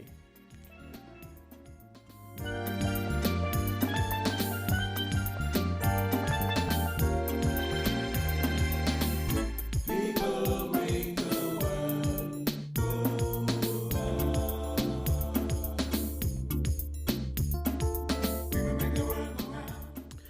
Welcome back to Inside the News, 12:34. This is 1FM 98.9. And so, yes, for those of you who tuned in later, a recap of what we spoke about this morning, the resumption of music festival and sporting events for 2022. And we also spoke on the resumption of mass gatherings, which is very much the same with the sporting events and music festival. But, of course, conditions apply. And so, while you may be able to have your mass event, while you may be able to have your event generally, there are conditions that apply. Now, for the second hour, we are going to jump into the some of the articles that we produced here at WinFM, some of the articles that we wrote, or some of the stories, rather, that we did on the matter involving the Honorable Lindsey Grant and the police officers. We're not taking any calls at this point in time. The phone lines will open shortly, though, but we're not taking any calls at this point in time. But yes, the matter involving the Honorable Lindsey Grant, the Minister of Tourism, and police officers, there was a verbal altercation in early January 2022 involving the minister and police officers, where there was a verbal altercation at a popular night spot which is known as the Last Lap Bar. And ever since that incident, of course, because we're in the age of social media and we now have phones with cameras, it was caught on camera. Well, some of it was caught on camera. And so that is how people were able to find out about this event. Now, remember I said earlier that while there are videos, or while there have been videos, or were videos circulating on social media, or generally circulating, there were just some short videos. And so those videos do not depict or show the full extent of what took place. Those videos just show what they show. They don't. So it's hard for one to say that, well, I know exactly what happened, unless you were there. Unless you were there, then you would be able to say, okay, I know for a fact that this happened and whatever. So the gist of the story, the matter is, there was a verbal altercation between Minister Grant and police officers following their visit, the police officers' visit to the Last Lap Bar. And they were seeking to enforce COVID-19 restrictions because perhaps it was a case of COVID-19 restrictions not being enforced. And so they were looking to inquire about, why certain restrictions are not being enforced. And there was some misunderstanding between Mr. Grant and the police officers, and something came out of that. As I said, it was caught on camera, and it made the rounds on social media. Now, since that, of course, this has been a very hot topic, and it has been on the minds of many, many people. You would recall that in the Prime Minister press conference for last month, No, it was this month, the Prime Minister's press conference. Yeah, I think the press conference was last week, Thursday. Yes, last week, Thursday, was the press conference where WinFM asked about the status of the investigation, as it was the police force who issued a statement to say that they are aware of the matter and they are investigating that particular matter that took place at the last lap bar. And so what we sought to do was just to get an update on the investigation with regards to that, what is happening, what progress have the police been able to make in terms of this particular investigation. The Commissioner of Police, in response to our question, revealed that the matter has been submitted, the file has been submitted to the Office of the Director of Public Prosecutions, following the police completing the file. And so the file was done by the police. They completed the file with the necessary charges that should be laid. And they submitted the file to the Director of Public Prosecutions. Coming out of that, of course, we saw a statement, I think it was on Thursday. Was it on Thursday? A statement came out. Late this week, a statement came out.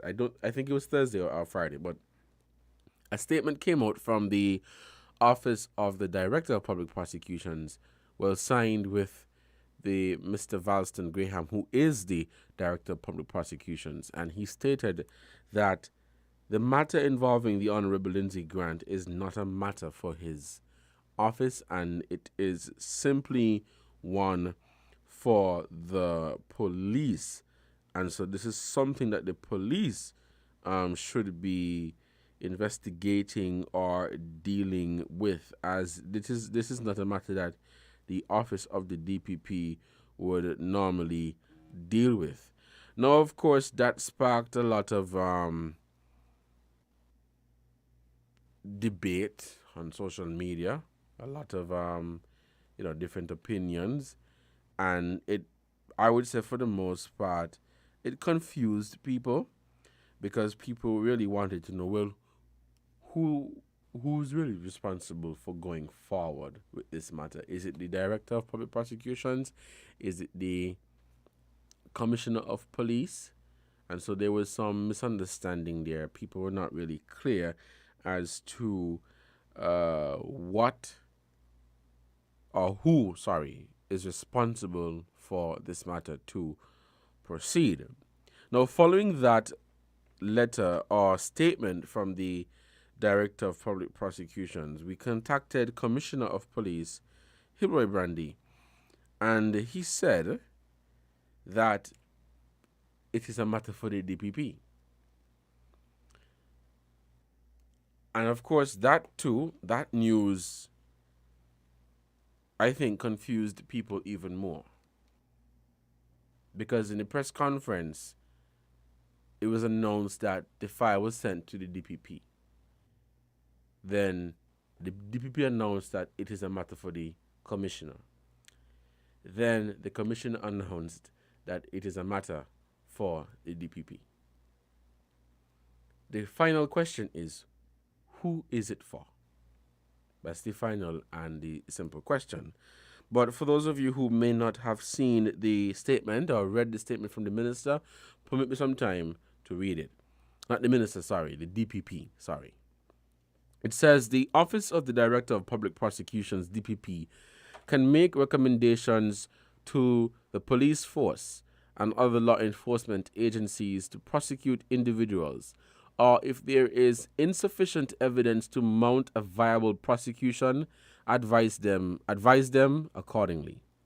The police force nevertheless remain primacy of decision making in whether to arrest, charge, and place any matter before the court. The decision to charge for a criminal offense is part of the investigative process. Her Majesty's Privy Council, in the case of the Commissioner of Police and Attorney General of Antigua, versus Stedroy Benjamin made clear that the Director of Public Prosecutions, DPP, cannot instruct the Commissioner of Police or his investigators not to institute criminal proceedings against an individual. However, the DPP could make such a request. In such instances, the police should act cautiously before deciding to reject such a request.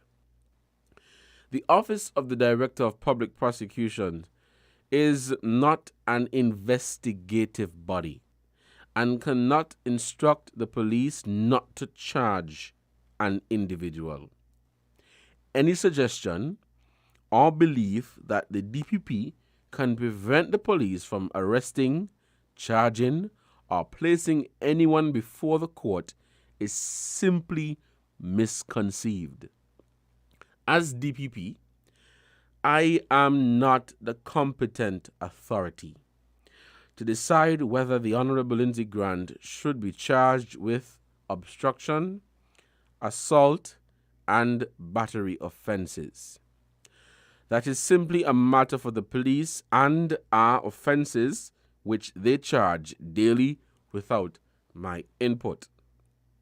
There are some specific offenses where my written consent is required before the police can charge an individual.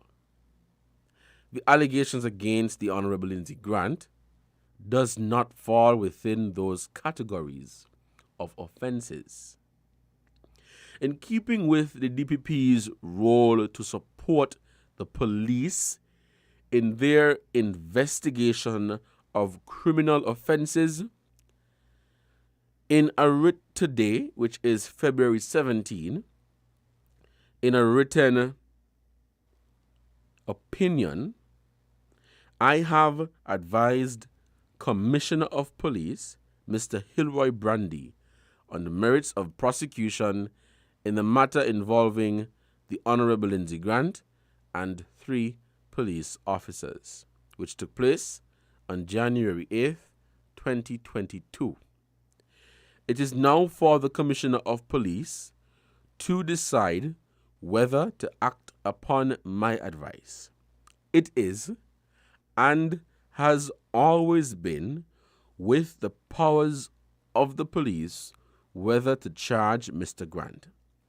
It is not and was never a matter for my determination. Signed by Mr. Valston Graham, Director of Public Prosecutions, February 17, 2022. Press release, a statement rather. Following that statement, we contacted the Commissioner of Police, Mr. Brandy, to find out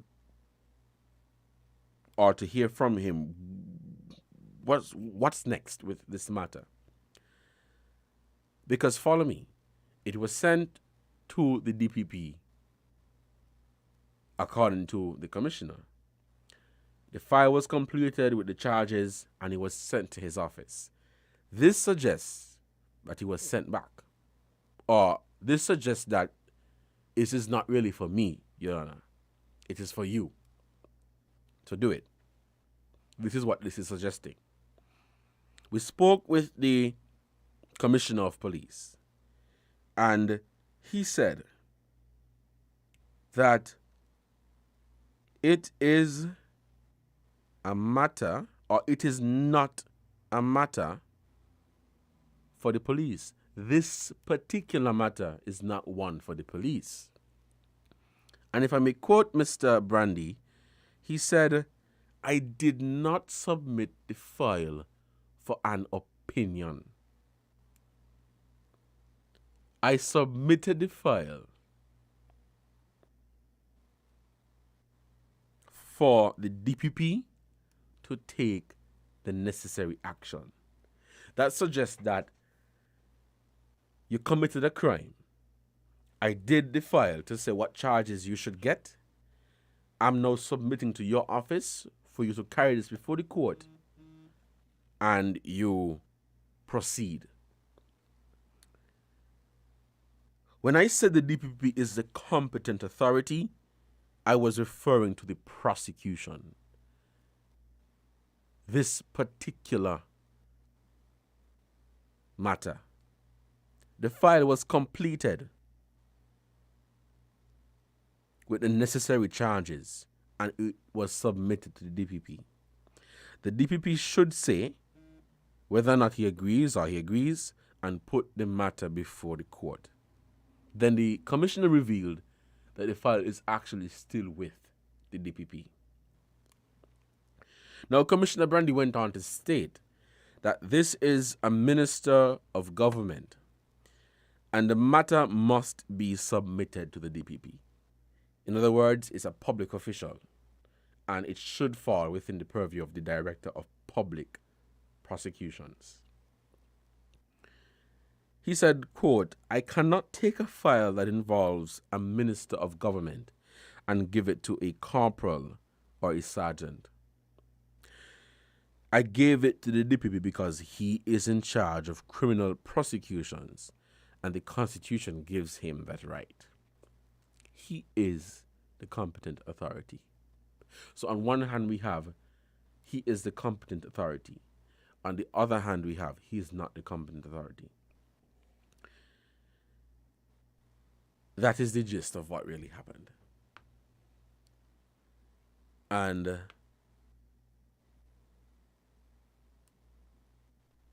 you would agree with me that it has really confused a lot of people. It has really confused a lot of people. Kevin? I got more questions than answers Mm-hmm. in this whole situation.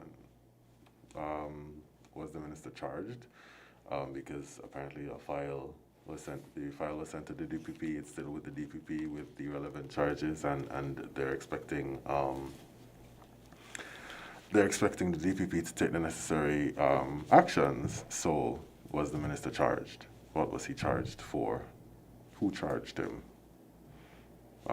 If he hasn't been charged currently, should the file have been sent to the DPP already? Or are they expecting the DPP to charge him and then prosecute him? So I have all of those questions are running through my mind as it relates to this situation. I would say that's a very important question because to my knowledge, the minister has not been charged. And based on this, it appears as if the DPP can't charge the minister. It is supposed to be the Commissioner of Police to file the charge, to say this is what you should be charged with and we're going to charge you. But in terms of the prosecution of it, because look at it, the Commissioner of Police is not a lawyer. Can the prosecution go forward without the minister being charged? That's $1 million question. And that's a question that I do not have the answer for. I'll be honest with you. But that has been part of all of it. And perhaps the let me say the loophole in all of this is that the minister was not charged and the minister was not arrested. So back to your question, should the file have reached, or should the commissioner have sent the file to the DPP's office? Was a file supposed to be completed if the person wasn't charged? Or if any charges weren't laid? So it's like, for example, you commit a crime. You're doing a file to say this is what the person should be charged for. This is the evidence, etc., etc. But the person was never arrested. The person was never charged. What does the law state? That's the mix up there. Because it speaks to, I can't tell you what it says word for word, but in a matter like that, you commit a crime, you're arrested, the charges are laid against you. It doesn't necessarily mean you're guilty, but these are the charges based on the evidence that should be laid. And that's all across the board. For any matter, that is. Generally. Yeah. Okay. So you commit a crime and based on the evidence, these are the charges that would be recommended. Whether it is a small matter, a petty matter, whatever it is. And again, back to the point that it doesn't say that you are guilty, because people are charged, and after the court process, you find out that they are not guilty. They're not guilty. They're not guilty. But there is there are some people who agree with the DPP, and there are some people who disagree with the DPP. There are some people who are saying it should be the commissioner and it should be the DPP. But let me do a piggyback, or let me do a pedal back rather, and let's go back in time. Now, when the commissioner said that the Constitution gives him that right, I scratched my head a little bit, because I wanted to know, what do you mean by the Constitution gives him that right? What right? What are you talking about? Now, Section 65 of the Constitution of St. Christopher and Nevis speaks to that right. And it speaks to control of public prosecutions. Section 65(1) says that there shall be a director of public prosecutions whose office shall be a public office. The DPP shall have power in any case in which he or she considers it desirable so to do. A, to institute and undertake criminal proceedings against any person before any court of law in respect of any offense under a law alleged to have been committed by that person. To take over and continue any such criminal proceedings that have been instituted or undertaken by any person or authority. So the DPP has the power to take over a matter and continue any such criminal proceedings that have been instituted or undertaken by any authority. In this matter, the authority is the Royal St. Christopher Nevis Police Force. The criminal proceedings is the actual investigation with the matter involving the minister and the police. C says, to discontinue at any stage before judgment is delivered any such criminal proceedings instituted or undertaken by himself or herself or any other person or authority. So, in other words, the DPP can discontinue if there is not sufficient evidence or whatever. The powers of the DPP under subsection may be exercised by him or her in person or through other persons acting under and in accordance with his or her general or special instructions. I think there's something called police prosecutors, the Crown Council, those people who work with the DPP. And they would work on criminal matters, and as the DPP, he would have to supervise them to make sure, give special instructions to make sure that things are going smoothly.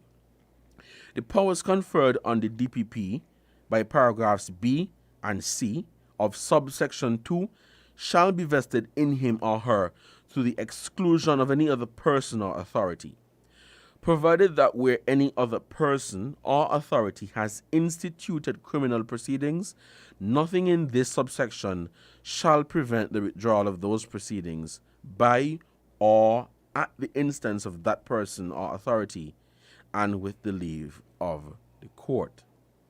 Now, this is just to provide a bit of some more information on what the DPP can do, right?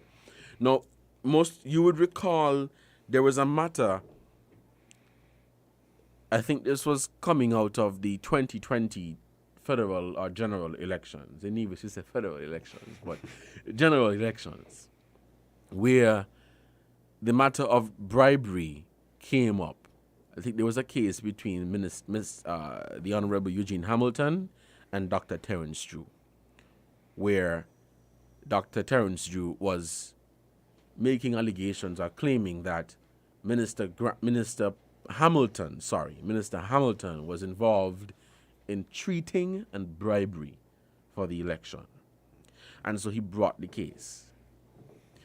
The DPP said at that time that because this is a matter involving a public official or a minister, because I am the DPP, I cannot sit by and allow this to just, let me see how we can play out. All right? And the Constitution, don't get me wrong, the Constitution gives him that right. So, he also went on to state, too, that if it is just a trivial matter or a small matter, then it would stay with the police, and I wouldn't seek to insert myself. The question, is it that the DPP is classifying this matter as a smaller matter than that of the treating and bribery? That's the question. Kevin, you have a take on. What is your take on that? I see you're looking. My take on it is during the treating and bribery situation between the Honorable Eugene Hamilton and Dr. Terence Drew, was the matter already, the charges were already laid, the matter already went to court, compared to this situation where no charges that we know of have been laid, so it hasn't gone to the court yet. So is there a difference, a delineation between that? Is it that the DPP can inject himself once it has reached the court, when after charges have been laid, etc., whereas it's a different situation here? Is it a situation of that? That's a good question, because with the treating and the bribery case, that was already in the court. So Dr. Drew had filed it. I think it was a private matter, actually. He filed the matter, and it was the DPP who said, in my capacity, in my role as a DPP, because this involves somebody who is a public official, I can't sit by and allow this to go. This is different with the situation with Minister Grant and the police officers, because this is not in the court. This is just a file that was reportedly done by the Commissioner of Police and reportedly sent to the DPP. But the DPP is saying that in a matter like this, in other words, they ain't got nothing to do with me. Let's put a bit of a light moment there. But It got nothing to do with nobody. that is, and that's the question. I mean, this is not a case of trying to go at anybody. This is a case of genuinely. My question is just who's supposed to deal with this? What's supposed to happen next? What is supposed to happen next? That is my question. And the people want to know. The people want to know what is supposed to happen next, because this is saying that, and it was the DPP who reinforced it when he said that a matter involving a public official. But I have to emphasize that the matter, I would say, perhaps the matter of a treating and bribery is more, I don't want to say it is more serious, because, I mean, I can say, well, in my opinion, would you say it's more serious? It's more serious because the suggestion is they were trying to run, the suggestion by saying that they were treating and bribing is that they were trying to run away with the election. Right. So you would say that is more serious than this allegation of the altercation between the minister and the police officers. Because I did not see, I'm not sure if you guys saw, but I did not see the minister hit anybody. I didn't see a physical interaction. I didn't see a physical assault. And that wasn't communicated either. Right. It was a verbal altercation. Was anything officially communicated?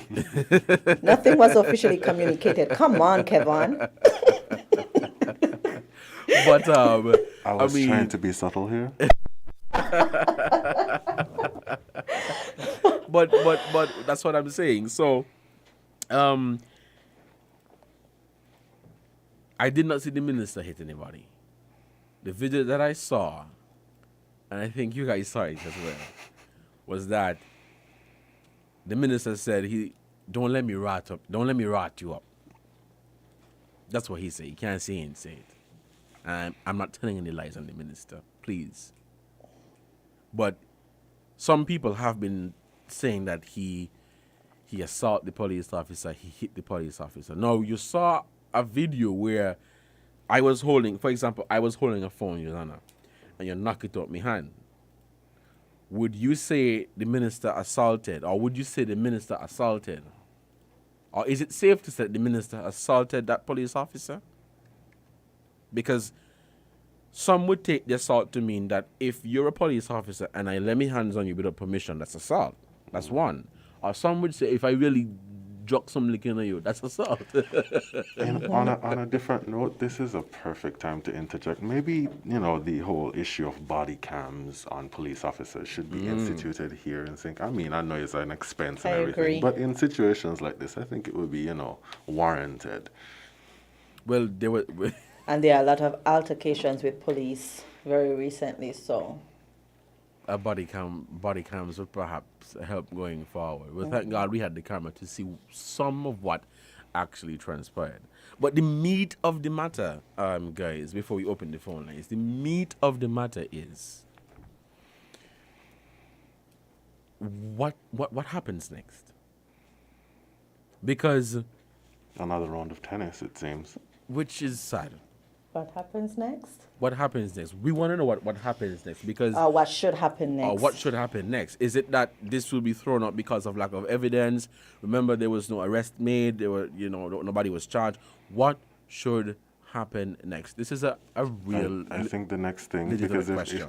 if the evidence, if there was a whole file, it suggests that there's evidence in that file to move forward with the situation. So I think at that point, if you have enough evidence, you're supposed to charge.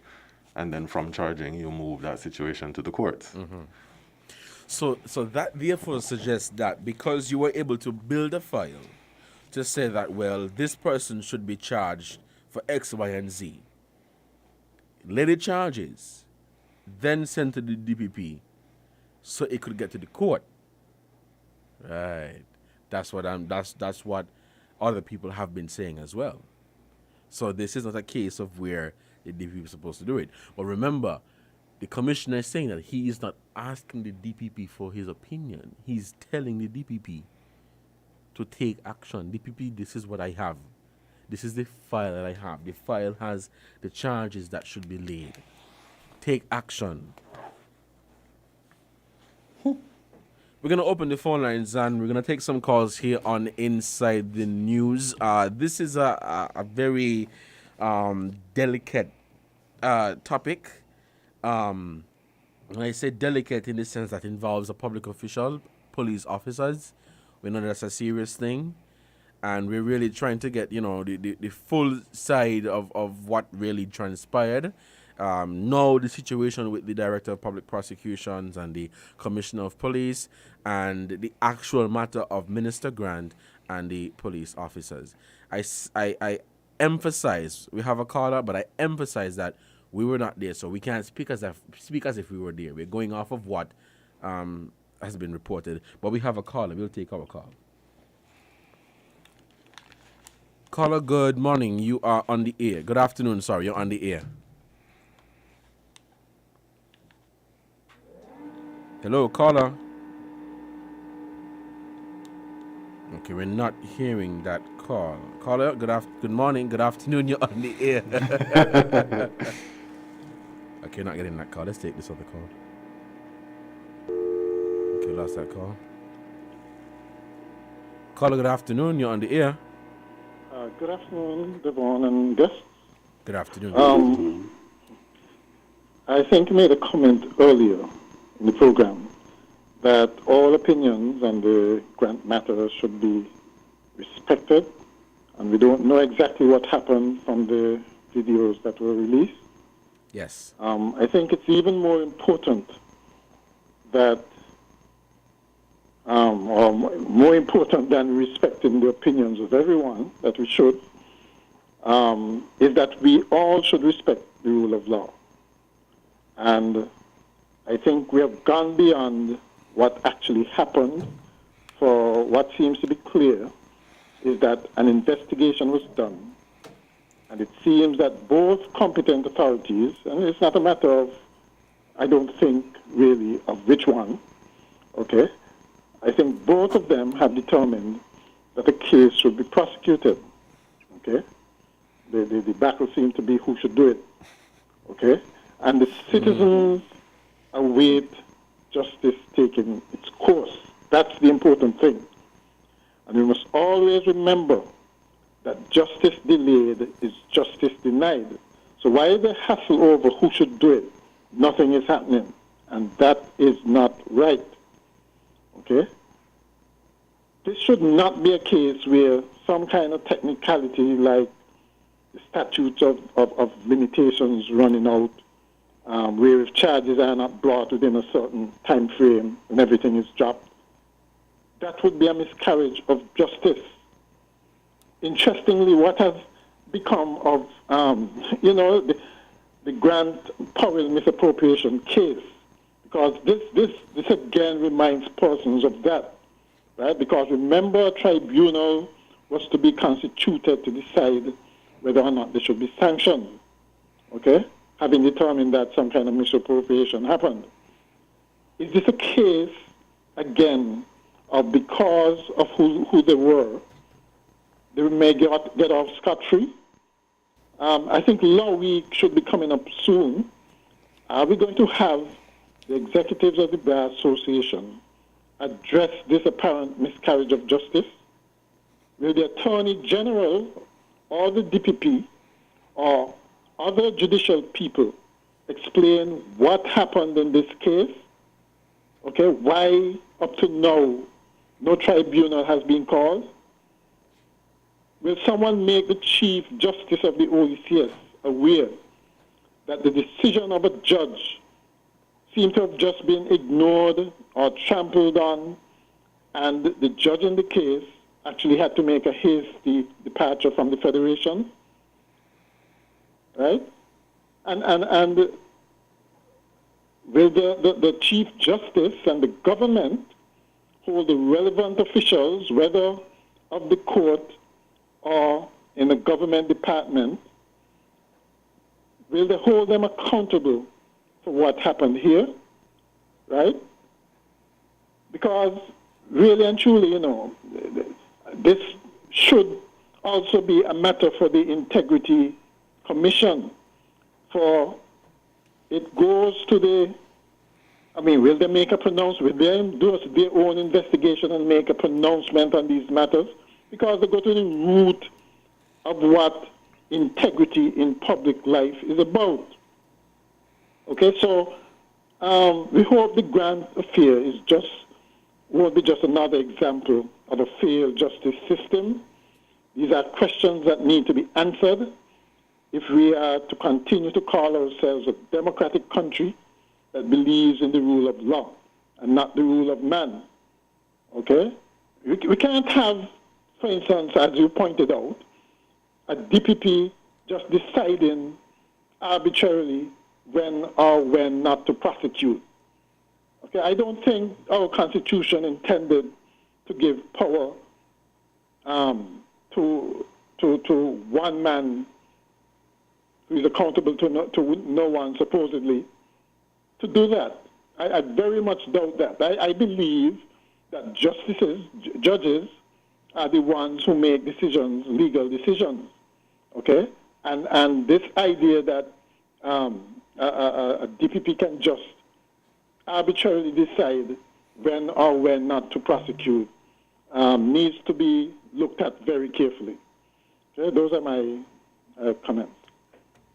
Right, thank you, caller, for your contribution to this program. We're still taking calls here on Inside the News. The phone lines are open, and call us at 466-0989 and 7620989.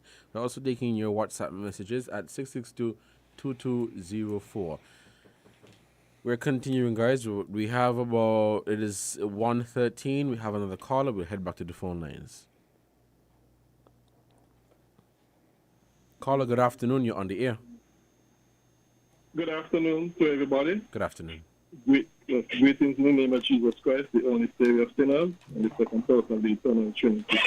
Now, I'd like to deal with the topic you were dealing with earlier, because all of these confusions stem from one source, and I'm going to particularly zero in on the issue you were dealing with this morning. No, we're focusing on the situation with Minister Grant and the police officers. Do you have a comment on that? Well, okay, so if you're focusing on that, because the same thing also applies to this situation. Number one, all of these problems start because and are rooted in because we do not follow the Bible, and because we do not follow the Bible, we ignore and we reject the Bible to our own destruction and ruin. And it would even apply to this issue of the Grant issue, police issue. Number one, there shouldn't even be, in the first place, a standing government police force. Because that in its own self is unbiblical and wrong. So if you want to start with the wrong, that is one of the earliest phrases of the wrong. Because biblically, the people are supposed to be the police force. Police force, too many of the time, are used by government to hinder us, restrict us, etc., from exercising our God-given rights and responsibilities. And not only that, a government standing police force and military force, as we see, for example, in 1 Samuel chapter 8, are actually a sign of God's judgment and wrath upon a nation for disobeying his word. Right. And for not following the Bible. Right. Thank you so much, caller. We want to take some more calls, so we'll have to end this one with you. We're still taking calls here on WINN FM 98.9. Call us and be part of the discussion. Right now, we're speaking on the matter involving the Honorable Lindsey Grant and police officers. And as it is now, I think it is safe to say that we have established that both have the authority to decide what happens with this case. But this seems to be a game of football. I'm kicking the ball over there, and then you're kicking it over there, and that is what it seems to be. This is not a matter of anybody, or this is not a matter of me saying charge him or don't charge him. It is a simple question. What is going to happen? What's next? When we spoke with the commissioner, he revealed that he's unable to speak to that right now. But the question still remains. What would happen next? Because, speaking with the everyday man on a matter like this, right? And a lot of you may be able to, people may be able to relate. And again, this is not to attack anybody. Let me stick this pin. We have a caller. Caller, good afternoon. You're on the air. Greetings. Thanks for sticking the pin and taking me call. We want to put a different spin on this matter with the Honorable Minister of Tourism and the police. Over and over and over again in our life, we have seen piggish police brutalities and excesses. And before I go any further, I am not I am not saying that what was done is right, but we are putting another twist to this. We have seen police excesses and brutalities over and over and over, and we were not seeing the public outcry as we are seeing now with this matter. I just pray that it is not politically tainted, because the Westminster style politics is murdering us and further dividing us. We need to put a balance between things and stop be driven by this Westminster style politics, as it seems in this case, in certain aspects. Blessed love.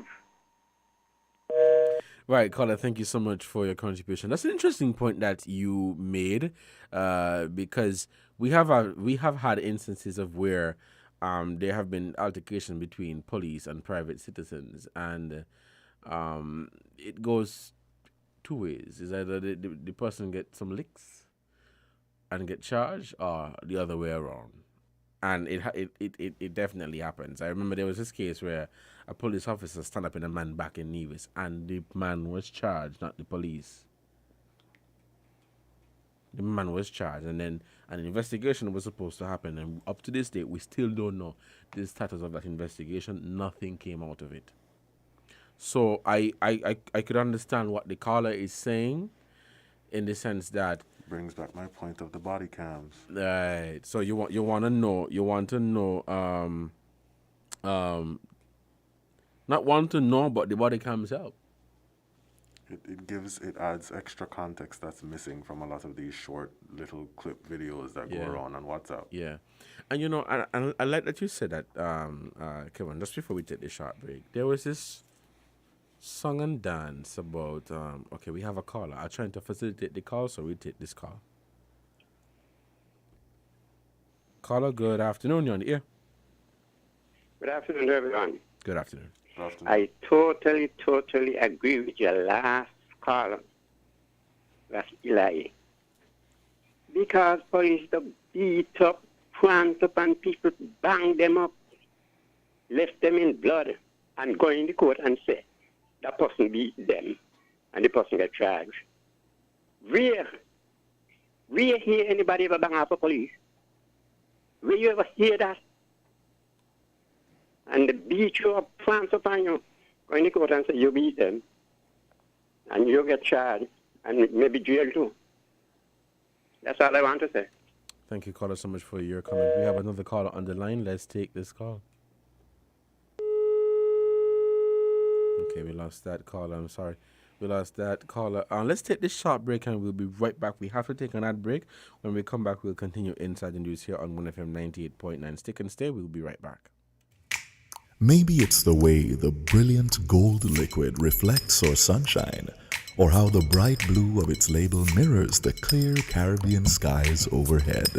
Maybe it's the fresh, crisp taste of this beastly cold beer on a scorching hot day.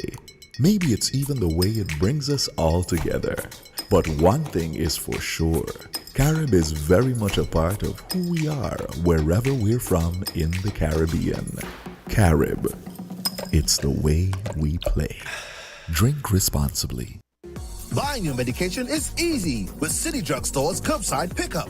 WhatsApp our certified pharmacist at 662-8769 with your requests.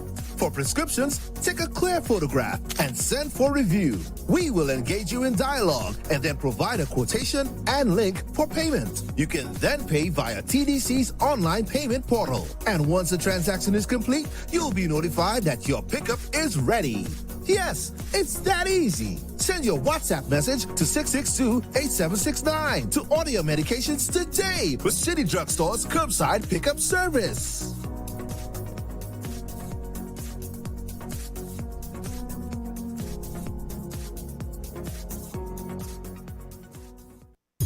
People make the world go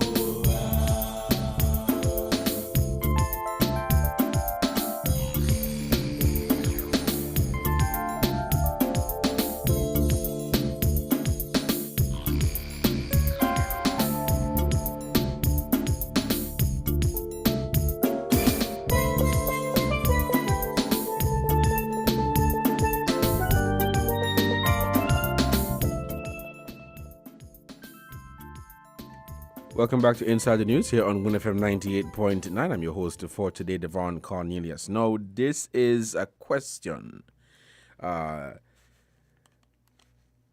big question. We have established that,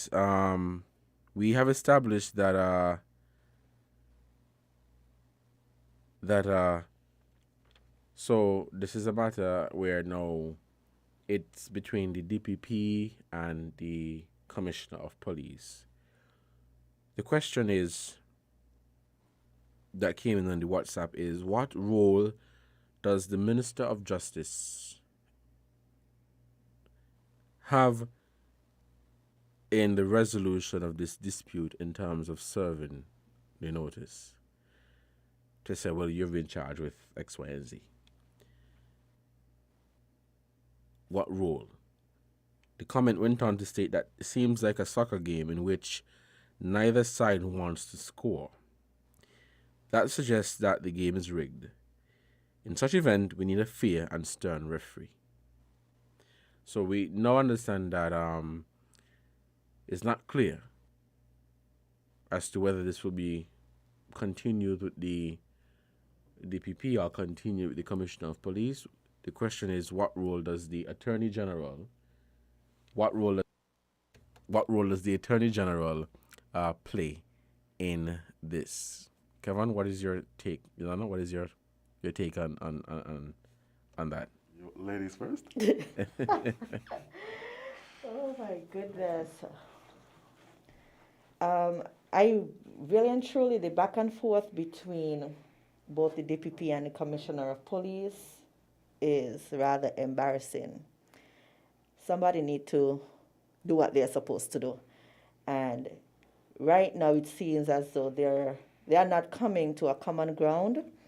So I believe that we the people should hear from the Attorney General and even the Minister of National Security. Mm-hmm. They are rather quiet. We are not hearing from them, and I think that we should be hearing from them. It's important that we hear from them in this matter. Mm-hmm.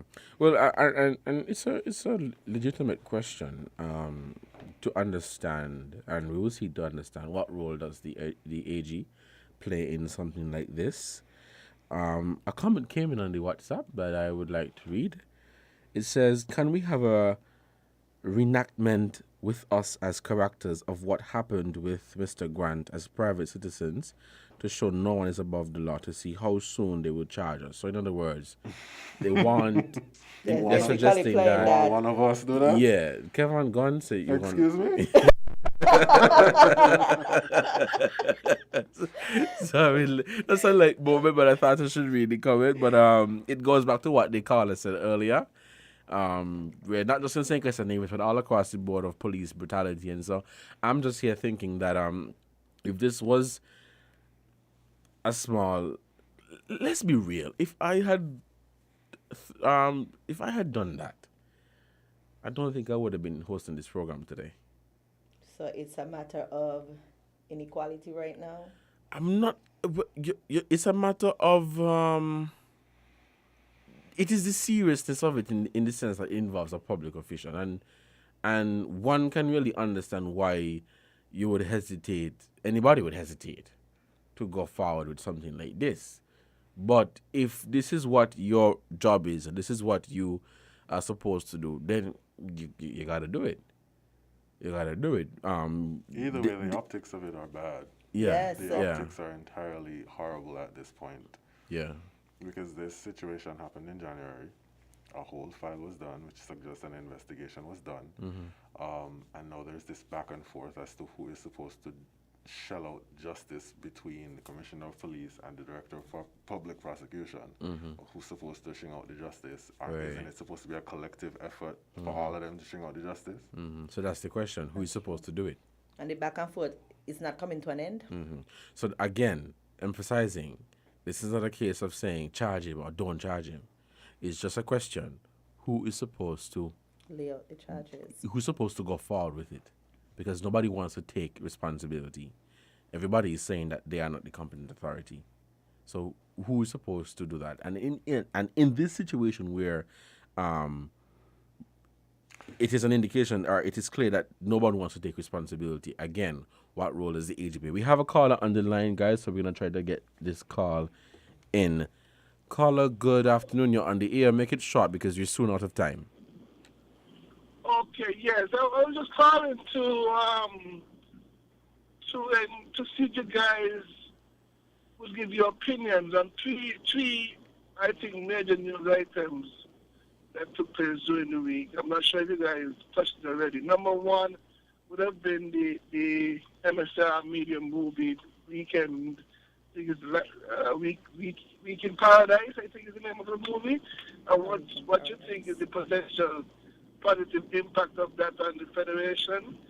Two, the appointment of Kim Collins. What you guys feel about that, especially in the context that for years there's been a debate that we sort of underutilize his international success and prowess to the benefit of the country. And number three, the recent allocation of homes yesterday in Mansion, a few weeks ago in Stapleton, and in the next few weeks in constituency 4. Again, how do you think housing development is taking place in the country, and how those house allocations are positively impacted? Right. Well, here's what. Those are my three things. Right. Well, here's what. Just before you go, send me a WhatsApp at 662-2204. We could do a story on that, and we want to get your take on it. So send us a WhatsApp at 662-2204, and we will be happy to speak with you because these are very important things that we should talk about. So send us a WhatsApp at 662-2204. We want to set up an interview with you to get your take on these developments. We have reported on these developments, and I think we're working on the actual housing allocation that took place yesterday. But please don't forget, send us a WhatsApp at 662-2204. We want to interview you, as a private citizen, and perhaps maybe you live in the constituency where the houses were allocated, or you know somebody who have benefited from it. Speak with us, and we want to hear more from you. So I hope to hear from you. But right now, we don't have the time. We're out of time, basically. It is 1:30. We don't have the time to give a comment on that. But thank you so much for that question. But please don't forget, 662-2204. Guys, we are out of time, and perhaps we're going to have to continue this discussion. Of course, when we come back, we should have or will have more details and more understanding what is happening with this case. And hopefully when we come back, or if we come back, when we come back, the case, we get an answer as to what is going to happen. Whether the case is being dismissed, not even the case, I can't say case. Case is not the right word. File. Whether the file is being dismissed or if it is going to go forward. That is the question that is on the table. Any final words from you guys?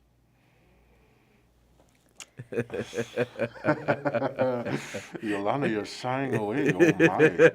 I have nothing else to say. Nothing else to say. No, I don't think so. We the people just want to hear what we want to hear. And whoever is responsible for doing their work need to do their work, right? Because we want to hear. That's all I have to say. Well, I'm going to end on the positive note that the caller brought up.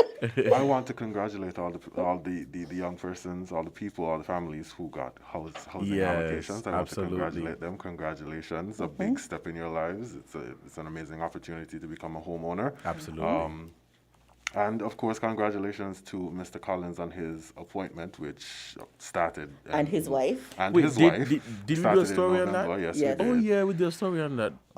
So congratulations to them as well, and I hope that they can skyrocket our athletics opportunities here in St. Kitts and Nevis to the international level, and we see more people on that track in the Olympics and at the World Champions and whatever other athletic competitions that are happening globally. And he becoming a national hero one day. Yeah, so to That's the caller... a debate for another time. Yeah, so to the caller who called in, we actually covered all those stories that you talk about. We cover, well, not except for the one that happened yesterday. because that is something in the pipeline. We're working on it. But we actually covered those stories already. You can check us out on www.winmediascan.com for a full detail of those stories. But I hope that you already sent the WhatsApp message to 662-2204. We want to add you to our story, you know, as a private citizen, set up a nice short interview with you, your take on these very positive stories and how they impact our the everyday man here in St. Kitts and Nevis. Guys, you're out of time. Until next time, stay safe. A very good program, and we hope to hear from you very soon. Have a wonderful Saturday and have a restful Sunday. See you on Monday morning, bright and early. Take care. We're different. We're 98.9. 98.9. Win FM. Hello. Gene. What's up, girl? Talk to me. You know I'm working hard on being even more active, right? So we're going to the TDC Home and Building Depot